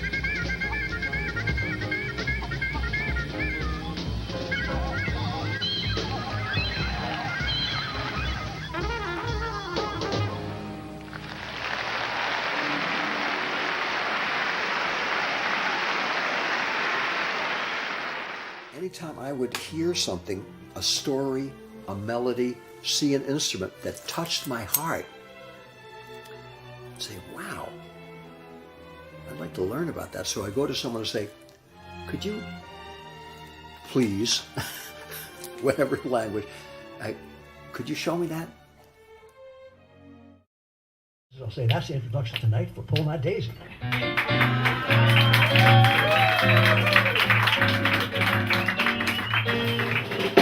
Oh,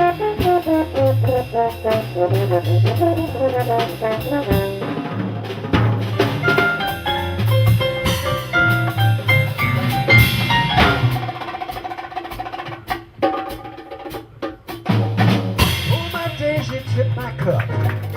All the doors are open. Hop my heart for coconuts. All my eggs are broken. Hop my heart, son, heart my light. Sorrows hold me steady. Hip my angel heart, my light. Lay it on the needy. Hop my heart, son, heart my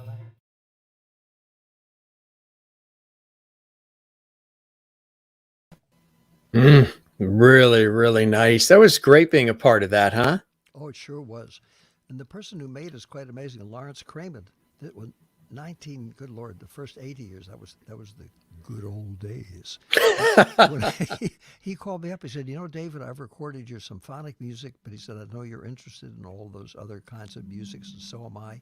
He said, I never made a movie, he said, but I'm really good he was a great classical engineer, which meant he could really hear and use one microphone and record everything that way rather than, let's just say he was terrific at that. Yeah. And it had a Newport Classic Records that had made over 200 recordings and won all kinds of prizes. But more to the point, everything sounded real. He made it sound like you were right there.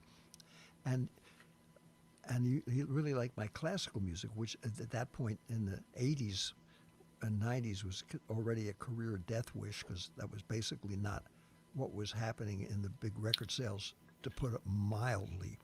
And he said, I've got all this equipment. He said, I'd love to make a movie. He said, maybe I could just follow you around for a few years and see what happens. Would you think about it? And I said, Larry, I've thought about it, and the answer is yes. He said, really? I said, yeah, man. I said, I know you. I know what a terrific job you do with everything you do. And I know if we go out together, you'll make it so much fun that the people will forget that you're there, and they'll be at their best because they'll be for real, rather than having a big-time director that says, Achtung, you Schwein, I am here. Achtung, quiet, shut up, and make everybody so panicked that they all come out looking like zombies. So we just started out, and he hung out with me, and we went to all of these different places. And a young genius editor named Dylan Poole, who was still a teenager, became the editor. And somehow he and Larry got together and took all of this and made a really wonderful film about it. And I'm just so thrilled that it was able to happen. And now he's making another one, which Yeah. And we're again doing it on a shoestring. And I suspect, because of all the attention I've been getting more and more and more every day, it seems, that probably the first one this one will do well enough so that the second one will come out, and eventually the first one will help out the second one. And more to the point, anybody with an iPhone can make their own film. I can't. My home movies prove that I'm better as a musician, composer, and writer and all the stuff I do than I am as a filmmaker. But I can do it. I've done it. And anybody can do it. And everyone now is able to make their own film. And you could make your own recording. It's a wonderful thing. And my hope is that if these do well enough, a lot of people will see, well, gee, we don't have to stand in line with 10,000 other people, so we can be put in that special outhouse known as the possible promising young maybes until we're dumped out. If we don't move to a bigger outhouse, we're through. Yeah. But rather, forget about all that. Just take their own thing and even put it up on YouTube or whatever. Or wherever, yeah, So now. many different platforms. Spotify, and yeah. And I think that stuff is terrific. And I'm all for intellectual property rights.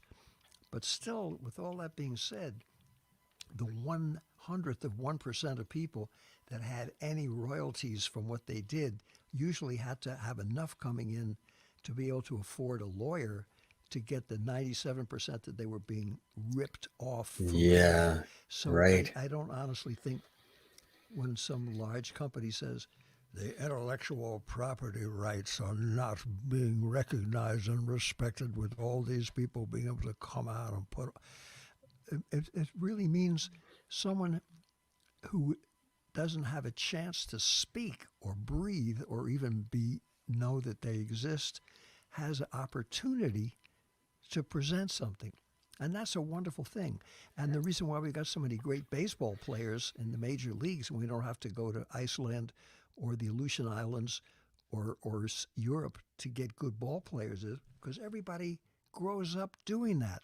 And they're countries where everyone grows up playing music, and they're countries where everybody grows up going to the theater, and they're countries where people go to the opera and ballet or have celebrations of their own folkloric musics in the plural. Right, Because every right. country's got, almost nowadays, has people who've immigrated who brought their culture with them. There's all these treasures that are out there, and we don't get to see any of that. And now with the internet, it's possible to stumble and fumble around and find all this miraculous stuff. And then you say, well, man, maybe I should be doing a little better myself, or maybe I can do something. Or isn't it nice someone else is doing something? It's a terrific thing. I think it's going to create a whole new environment.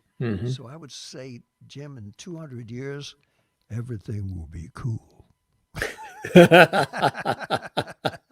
We're at the junction. And groovy. Right. That's it. And far out.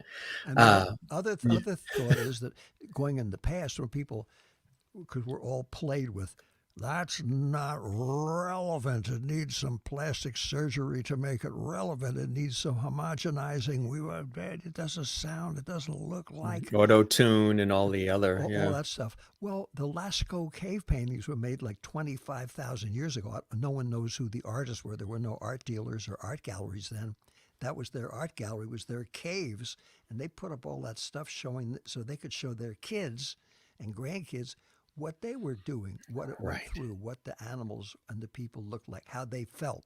Exactly. And now 25,000 years later, people come and spend a lot of money getting an airplane ticket to go all the way to southern France and then pay to go into the cave to see what's up 25,000 years ago. And to best of my knowledge, no one has asked for a refund. No. So a thing of beauty is a joy for Is a joy. Like this. Now this was something being involved in this, huh? That was Manchurian amazing. Candidate. That came out. I wrote the music for that in 1962, and I heard the famous comment. I'm not trying to break your readers' hearts, but it might be similar to what you're told whenever you do anything, even if you're working as a waiter or a waitress, and someone says, "I don't like that soup." I wrote the best music I possibly could, and I was told by the person who was going to put in charge of putting and recording, "It don't sound like movie music." I said, "Well, it's not movie music. It's music for a movie." Right. Pause. Right. There's a difference. I said, "I'm a composer." I said, "I'm trying to serve the film." And John Frankenheimer has said to me, the director, he said, "David, 2 bits of advice. First of all, it's not a Chinese war movie." Right. He said, The Manchurian "Secondly, Candidate. the film will tell you what to do." And all these years later, when I hear the music for that and Splendor in the Grass and everything that I've done of that nature, I'm proud because it sounded good. And at the time, I had the delusional thought, suppose someday somebody actually wants to play my violin sonata and they hear that, I'll have to apologize for writing some piece of junk that I didn't even write, which is what the nature of Hollywood. Basically, the composers become foremen and to get ghostwriters to write half the stuff for them. I'm not criticizing those people because many of them are very gifted, but that's the nature of what was expected. And I'm happy to say that recording that came out was the first sound recording, really, and the one for Splendor in the Grass, the very first, they came out 60-some years after I did them. And that's not to break anybody's heart because they still sound good. Yeah. And now people listen to it and say, "Hey, that's pretty nice." Yes. So they fit the film, and they did a good job. And now I don't have that blight of saying he's a film composer or a theater composer. All those things are part of what I do. Of the whole. And what right. I still occasionally do, and when I do, it's for something that I love to do, that I want to do my best, and where I want to really do a good job. And the nice thing with writing concert music is you can just sit there, get the piece written, spend hundreds of hours checking everything out, changing it, imagining it, hand it over. All the people come in, take their instruments out of the cases, and in an orchestra, monster good players, they can just play up a storm. And after they rehearse it 2 or 3 times, twice, 3 times, hopefully, suddenly it sounds good. And if you learn it correctly, you don't need to talk. You Mm-hmm. don't even need to be there. You don't even need to be alive. The music becomes its own thing. So I never wanted a career. I hoped someday my music would have a career. So as a classical composer, I'm beginning to get more and more of my stuff played at a time when that was now like a super death wish. But it's not a super death wish, and it's always been hard, and it's always been a desperate situation, and it always is worthwhile for anybody to do anything if you feel that's what you really care about. Mm-hmm. That's the case with Kerouac. He died with $83, but he used to say to me, Davey, in his Lowell accent, I'm an author, I'm a writer. They don't read my books. So when he became a celebrity, sort of, which he wasn't interested in at all, people started writing about him and bad habits that didn't exist, and a lot of other people's super bad habits. And suddenly he was the king of a whole corporate thing called the Beat Generation, which he couldn't stand, and neither could Lawrence Ferlinghetti or Gary Snyder.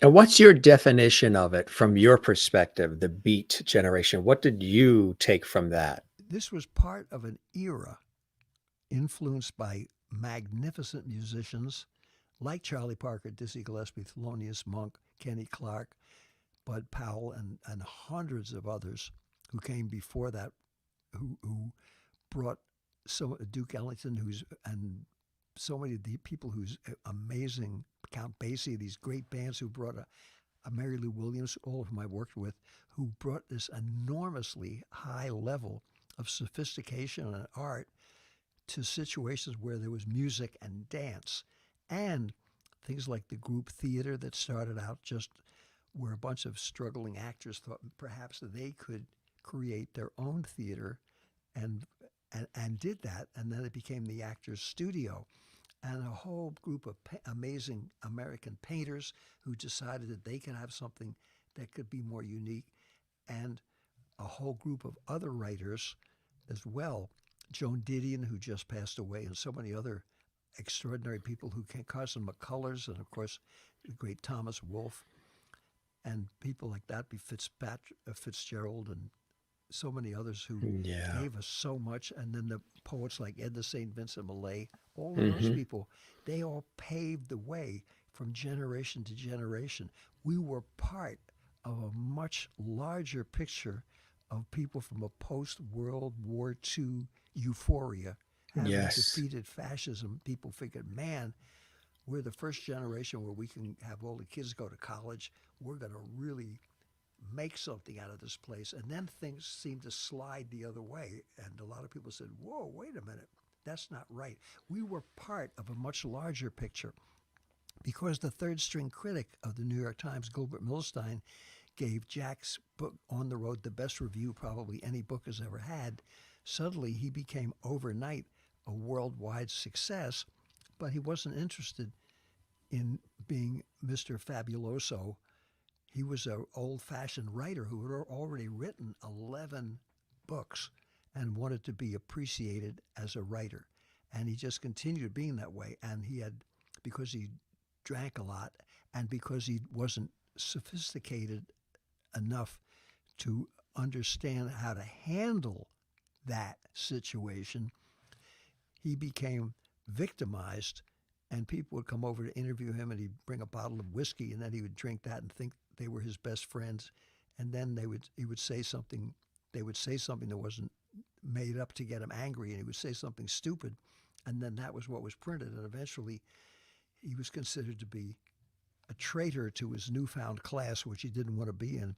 And instead of being the pipe-smoking, tweed-jacketed with patches on the sleeve, neurotic professor at some university getting a writer's block and seeing a psychiatrist, he remained the same guy from Lowell, Massachusetts, looking like a French-Canadian lumberjack, hanging out with anybody and everybody. Yeah. And he was an anathema to those people of low self-esteem who were snobbish, which is one of the mental illnesses that Sir James Galway helped us to try to get over. By saying what he did. So he had no way of understanding that if people were snobbish, you had to understand them and see that they felt inferior, and they felt sort of that they were trash, but if they affected a certain way, perhaps they could get invited to Buckingham Palace. It was a great era of social climbing. Now we don't have that anymore. Now it's, fortunately, the celebs have taken care of that, and people, instead of trying to crash that scene, try to hang out with the degenerate of the month, because but there's a higher level in all that stuff. And all of that, yeah. And Jack was on that. He was the engine that pulled the train, and a lot of people of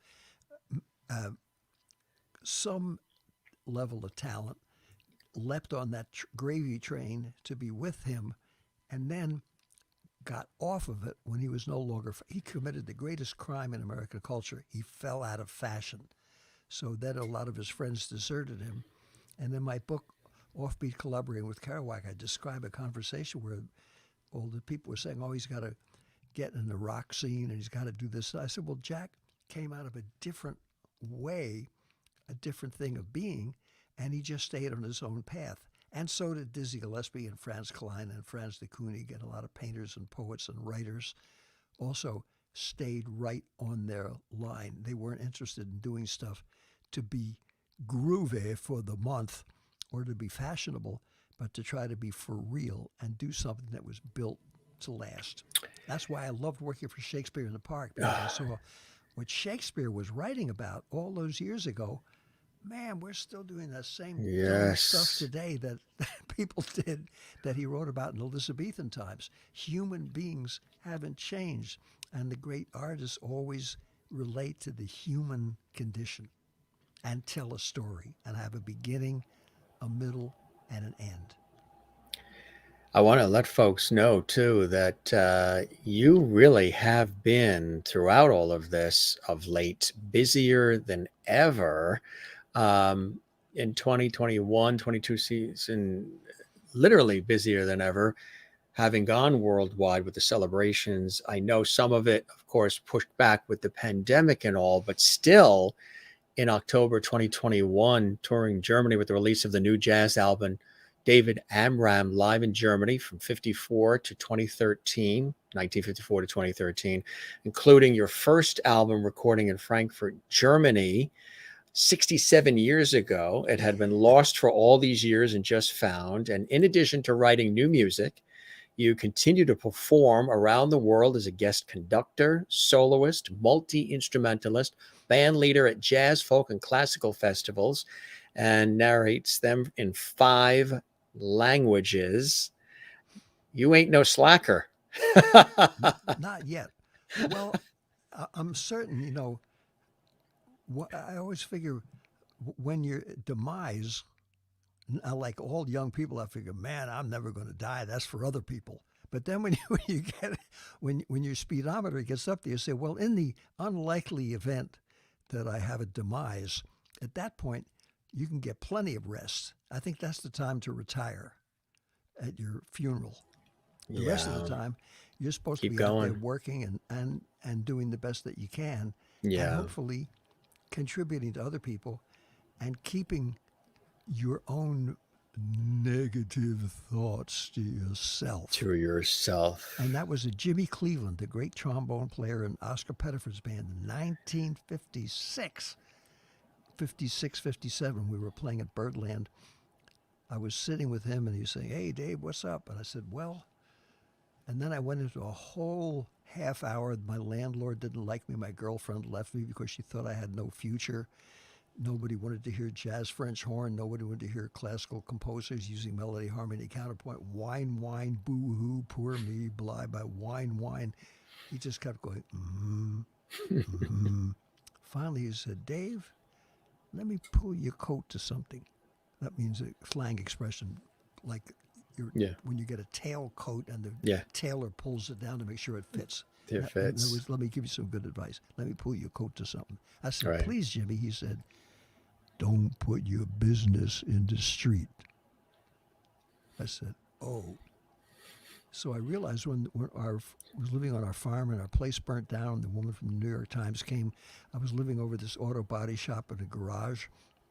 And she was thinking, oh, poor Leonard Bernstein Jr., he's living over an auto body shop. What a tragedy. I said, no. I said, look, She said, "Aren't you resentful of fire department? Fire department didn't come on time." I said, "No." I said, "Look, I'm alive. My wife is alive. My children are alive. I'm doing what I love to do. These guys have a big picture of me playing at Farm Aid and they said, you can stay here as long as you want to." I'm very lucky. I called it the presidential suite. It was right over where they fixed the cars, put on a new coat of paint when it's all smashed up. Yeah. So in the middle of that, suddenly the guy turned on that huge saw electric sander and put some stuffed chemicals down. All the smoke came up in the room. It smelled like a gas chamber. And I could see her face saying, "Oh, poor Leonard Bernstein's going to die of it." And I said, no. I said, "This is fine." I said, I'm just staying here. Our farm will get fixed. And I said, if you want to hear someone sing the blues, I'd recommend buying some Bessie Smith records. And that cooled her out. And that did it. And then she went downstairs, and I remember she asked one of the guys, says, "Well, as Mr. Amram, why are you letting Mr. Amram stay here for free?" He said, "Hey, he's a nice guy. He plays with everybody. He's a good guy. We don't care about all that stuff. He can stay here forever."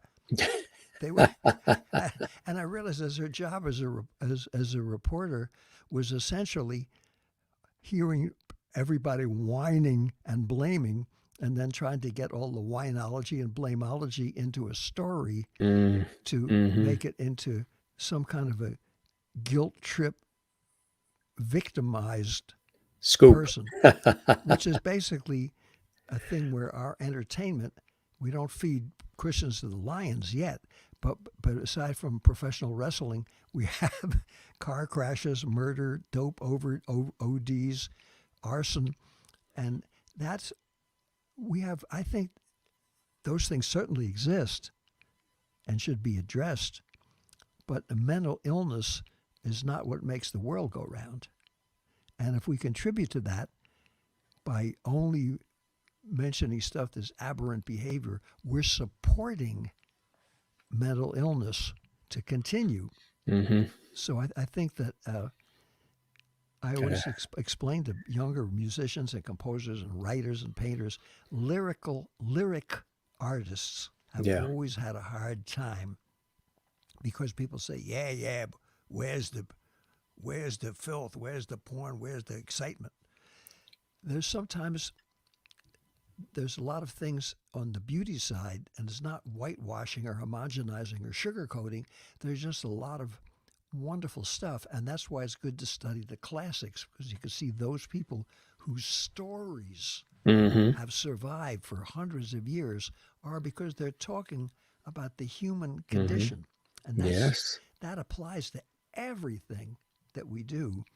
And I know one reason why you people enjoy your show, and I've sure enjoyed watching it, is because you're talking to all these different people and different folks with different strokes, but they all have something that they have experienced and have done, and they're not basically telling you, I'm very prominent and you're a subhuman. And there are certain things that are approached that way, or taking something of a really important nature and dumbing it down. That's just as bad. All those things that are sort of patronizing aren't really cool. Exactly. You've been doing this. Yeah, James Baldwin said it the best. He said, he said, as an African-American author and person, he said, we know all about you, meaning people of the Caucasian persuasion. You know practically nothing about us. Well, what he was saying was, maybe we should get some information about one another and start paying attention to one another, and doing that with respect and not pretending that these differences don't exist, or pretending, well, I'm cool, so I'm just like you. But to just have some basic respect, the way you would with any other person in your family or any place else. You try to be sensitive. You have what the Asians call a sense of face, where there's a certain respect that every single person has their own background or backgrounds, and if you're not born into them, you have to respect and understand them and not go crashing in like they don't exist, or as if Right. you're, you know. So it's being patronizing is just as bad as any other Exactly. way. Just to have a little basic respect. And also, I was criticized by a wonderful woman I knew. She said, you hang out with so many morons. And I said, what do you mean? She said, well, you have with all these morons. I said, I don't judge people by their education, their station, their pigmentation, or their location. I say, I try to make a soul-to-soul connection with every single person. And she said, but you're doing that with everybody. And I said, what else is there? Right. The world was made for you and me. Exactly. Yeah. You've been doing this a long time, and you've touched so many lives through your art, your music, and what you've presented, and you still do. And you've written several books, memoirs, and so much more. And I encourage folks to research online and get all the material, the albums, and whether you love classical, you love jazz, or any of it. He's extraordinary at all of it. What are some of those things that are continued blessings and joys in your life that forge you forward to want to continue with this extraordinary body of work that's highly revered, highly regarded, renowned, yet you still want to connect and collaborate and create? What are those blessings and joys that still inspire you and have inspired you to do this work continually? Well, when I see my grandson, he's 8 years old, and I hang out with him, I realize he's got his own thing. And without being unduly modest, he's not interested in anything I've got to say or do except for my cooking, because he finds that to be bizarre. And if you're taking him for ice cream cones, then suddenly he's listening. But then recently we were all together and all my kids all came, my ex-wife, and we were all up hanging out and play. And my ex said, hey, man, let's play some music together. So we all got together, and my one daughter, Alana, who is a wonderful singer-songwriter, but also had taught guitar to kids, said, Daddy, I think he's at home here with this piano. He just plays on the black keys, the G flat, A flat, B flat, D flat, E flat, just those 5 keys. He said, now we have a glockenspiel here, which looks like a xylophone. You play it like that. Mm-hmm. But what would be considered to be the black keys on the piano are all raised on the glockenspiel. He said, you play the piano, just use black notes, and he'll play just those raised notes that he can see on the glockenspiel. And if you stay pretty much in G flat, harmonically, anything you do will more or less fit in to that pentatonic scale, and he can just play. I said, okay, so we made up a little something. Man, he was playing. And I suddenly saw, if I had tried to show him something, first of all, he couldn't stand it, and secondly, it would take, rather than doing that, we were just playing and getting that feeling, and it was opening the door. Then she told me when I left, he sat at the piano, he was just playing on the black notes, and now he's getting interested in learning the piano. But he feels at home. He feels welcome. And I learned myself a long time ago, or I wouldn't have been able to do that, to go back to the nursery school level in order to communicate with him so he could feel at home communicating himself by realizing that he could do it. So my thought is, all those kids his age, and he's going to school with, I played one of his little schools, they've never seen any grown-up doing anything, for the most part, that they enjoy and trying to do it with and for them. So I realized there's a whole new generation of people coming up, and it's necessary for them to see that some of us were them a long time ago, didn't know from nothing, but some people came up and said, hey, you could do something. So that's a good reason to be here and to continue to try to do something. It's a certain, I guess you say, a sense of responsibility. Yeah. And it also means you don't have the misfortune of looking in the mirror. Because, man, when you get to be a certain age, that's a drag. And I used to first think, man, there's something wrong with this mirror. Then I said, no, that's the way I actually look. I said, oh, wow, how about that? But no one's interested in that either. So I think it's okay to become that. That's part of the gig, to right.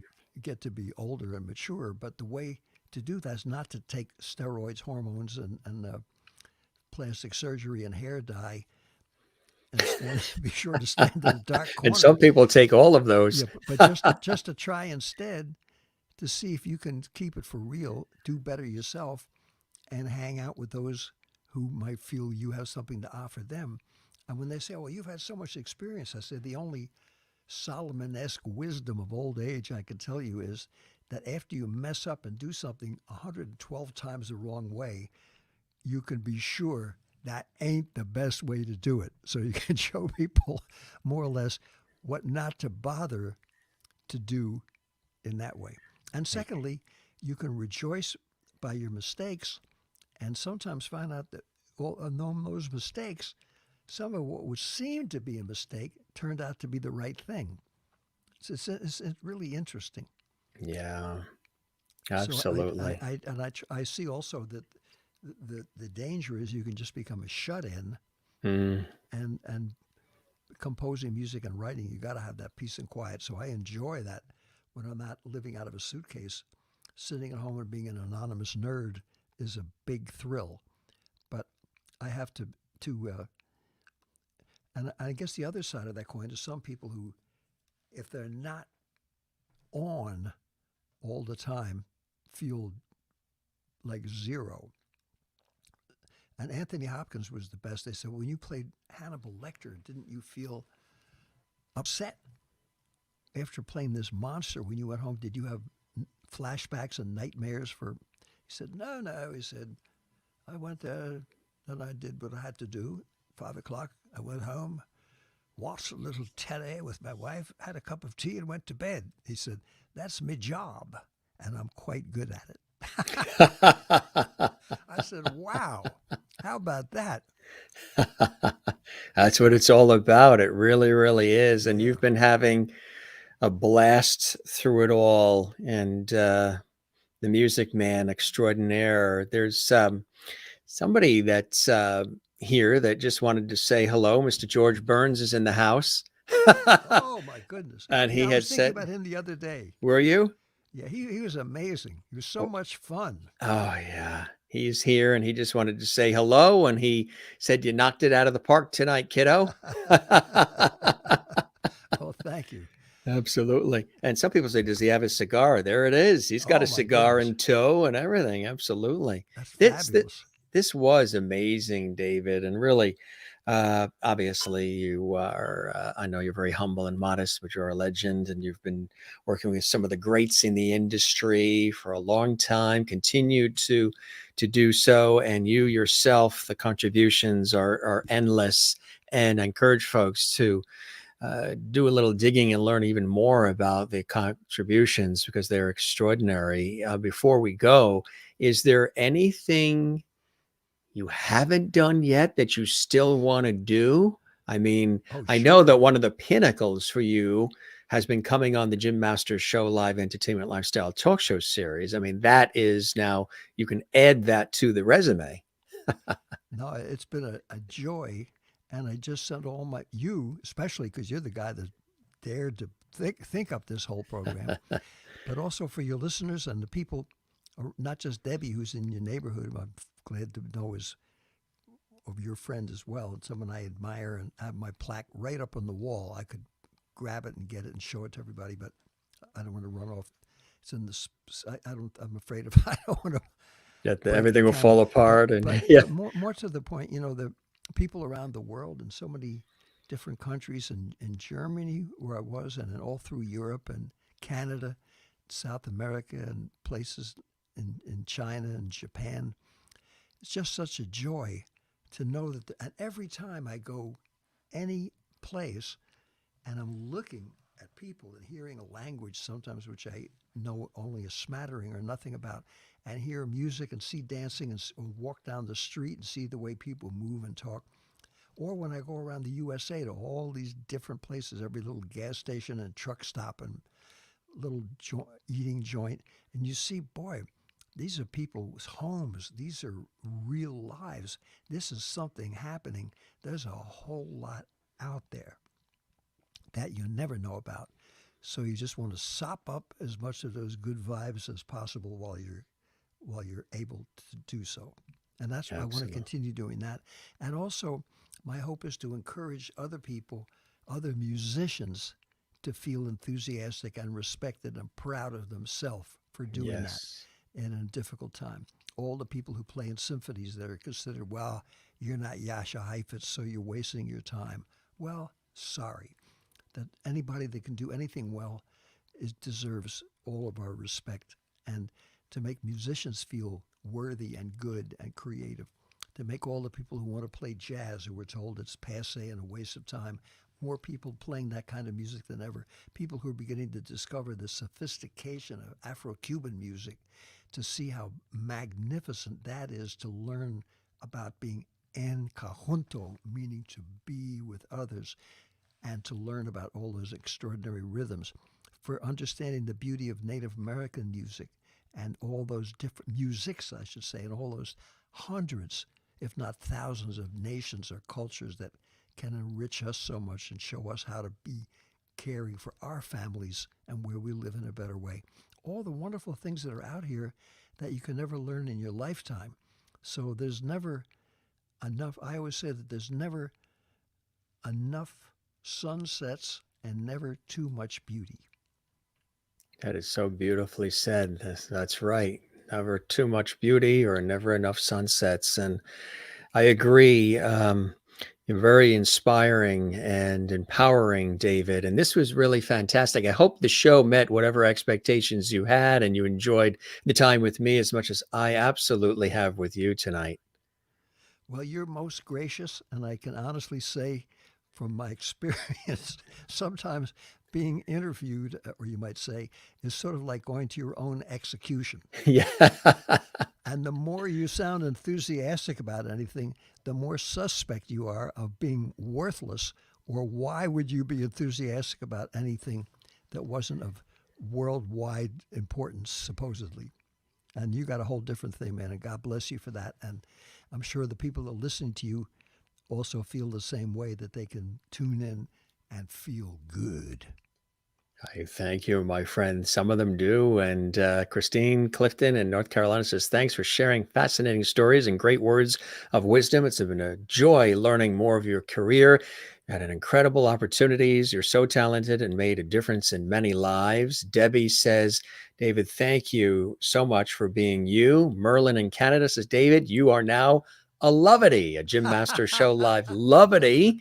You've worked all your life for that to happen, and it happened live tonight on the Jim Master Show. Jane watching in Sweden. Thank you, David, for your stories and clever advices. Thank you, Jim, for a great show. My pleasure. To Jane in Sweden. Svenska flicka, I say huvudmordu and tack så mycket. Oh, she's going to love that. Debbie says, Jim, thank you so much for making everyone feel so comfortable on your show.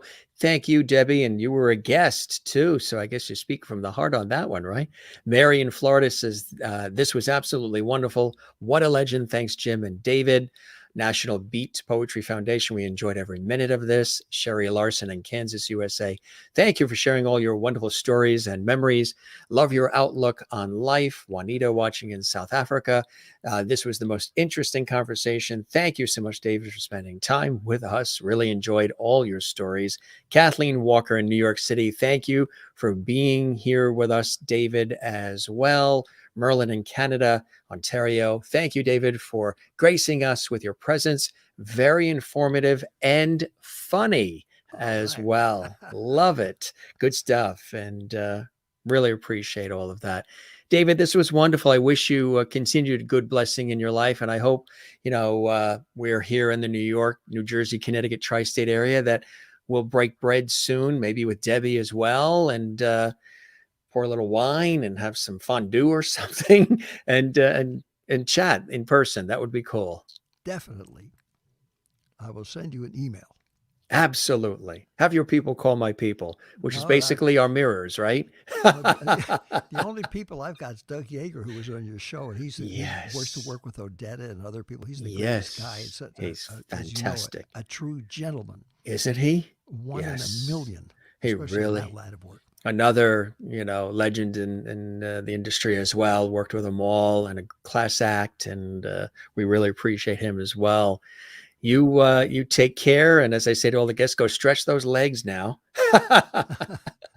and spread the word about our show. I would absolutely love that. You're welcome back anytime, and we'll look forward to all the upcoming things that you have in the works, my friend. This was really an honor and a blessing to have you on our show.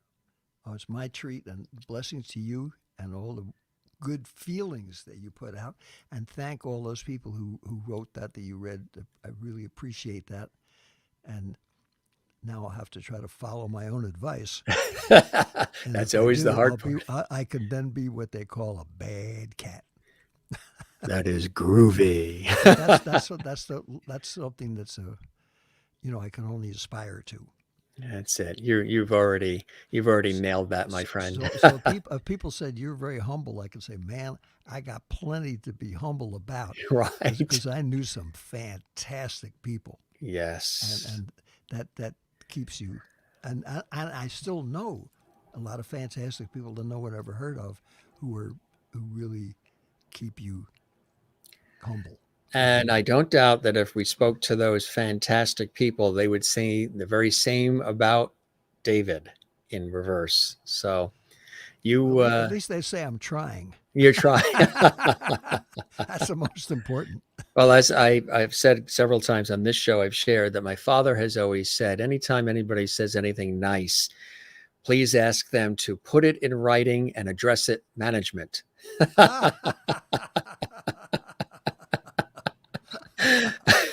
With his New York Irish humor. Oh, boy.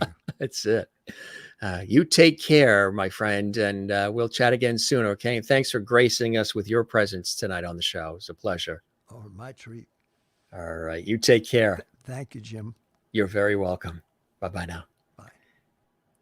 David Amram right here exclusively in a rare interview on the Jim Masters Show Live, extended interview too. We've chatted for about, believe it or not, 2 hours. It didn't seem like it. All the guests always say it never seems like it because it just flows along and we don't have anything scripted. There's no teleprompters. We don't do questions that are pre-written. We just have conversations. Sometimes with interviews, there's pre-scripted questions and you got to hit all these questions. And then when you're done with the questions, it's like, what is there left to talk about?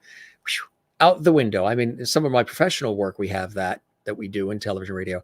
But here on this show, it's all authenticity and the real deal. And we have a good time. Like I say, light, love, levity, and our famous levity as well. We thank everybody for joining us. Jane says, wowee, great David. Absolutely. And Debbie says, feeling all the levity tonight. I appreciate that. You guys are terrific. Thanks for all the great comments. If you didn't get a chance to comment live and you're watching this later on in the archives, in the replay, feel free as well. And for all of you who have commented live, please also leave a comment on our YouTube channel itself, because that really helps us big time. And give this episode a thumbs up, a like on the YouTube channel. And also don't forget to subscribe to the YouTube channel, Jim Masters TV. We would love that as well. And click that notification bell so you never miss any of our episodes. That's right, because we have amazing episodes with great guests coming in from all around the world. It's really, really a fantastic opportunity to learn more about some of the guests as well. Tomorrow, we've got another legend. Carolyn Hennessy is coming in. Yes, you know her from a host of movies and television shows. Let's see, the movie Click with Adam Sandler, General Hospital for a long time. She was in the movie Legally Blonde 2. You name it. Carolyn's been a part of it, and she's with us tomorrow night live at 7 p.m. Eastern, 4 p.m. Pacific. We do thank David Amram for joining us here from his home in New York. A tremendous conversation. And again, an epic individual, very humble, very talented, and highly regarded in the industry and outside the industry as well. He opened up, he was authentic in this rare exclusive interview here on the Jim Masters Show live. Thanks, guys. We appreciate all of this. And Jane says, Jim, David can teach you some Swedish. I know my grandmother, great grandmother on my mother's side was from Sweden. So I think maybe David, when we have that fondue and all that, I'll have David teach me. We'll have Swedish meatballs too when we get together. He can teach me the Swedish. Great show. Thank you, Jim. David is wonderful. And of course you are too. Thank you very much. I appreciate that. Kathleen in New York City, Sherry Larson in Kansas, USA. These are some of our real diehard lovities who are always here. And we love that. Thank you, Jim. What a wonderful man. Sherry, I agree. Mary Bishop in Florida, amazing show. Fantastic episode, Jim. Absolutely love David. Juanita in South Africa. Appreciate that as well. Thanks for all these great comments. And you guys are the best. Thank you, Jane. Get some sleep there. It's late in Sweden. We love you all. And as we always say, don't forget to smile. Don't forget to share the lovity. Don't forget to find your Zen place. Mine is with loving family and friends. But of course, you guys know I love music. I love writing. I love the ocean. Swimming, surfing, boogie boarding, sailing in the ocean. We're here on the coast. We love the ocean. And my work over the years in television, radio, stage, and film, I absolutely love and is a Zen place for me. Spread the word about this unique show, entertainment, lifestyle, talk show series, bringing sort of the old school sensibilities of Cavett and Carson and the others with a modern vibe, modern twist of today. It's very special what we're doing here. And we've created a wonderful community together, international community, all here on our YouTube channel, Jim Masters TV, which is a channel dedicated to entertaining, informing, educating, and inspiring. We love all of you, and we thank you so much for joining us here on the program. Christine says from North Carolina, Jim, this was truly a fabulous show with David. Such an interesting conversation. Good night, Jim, and all till next time. Thank you, Christine, as well. We send everybody lots of lovity. We love you all. Continue to spread the word. Share the links on your social media for all of our episodes. You can find me on Instagram, Twitter, and Facebook, all at Jim Masters TV. And of course, our show is on YouTube at Jim Masters TV. Be well, gang. You take care. This is your host, Jim Masters, thanking you for your time this time. Till next time. We'll see you on the next episode of the Jim Masters Show Live. Be well, take care, and cheers.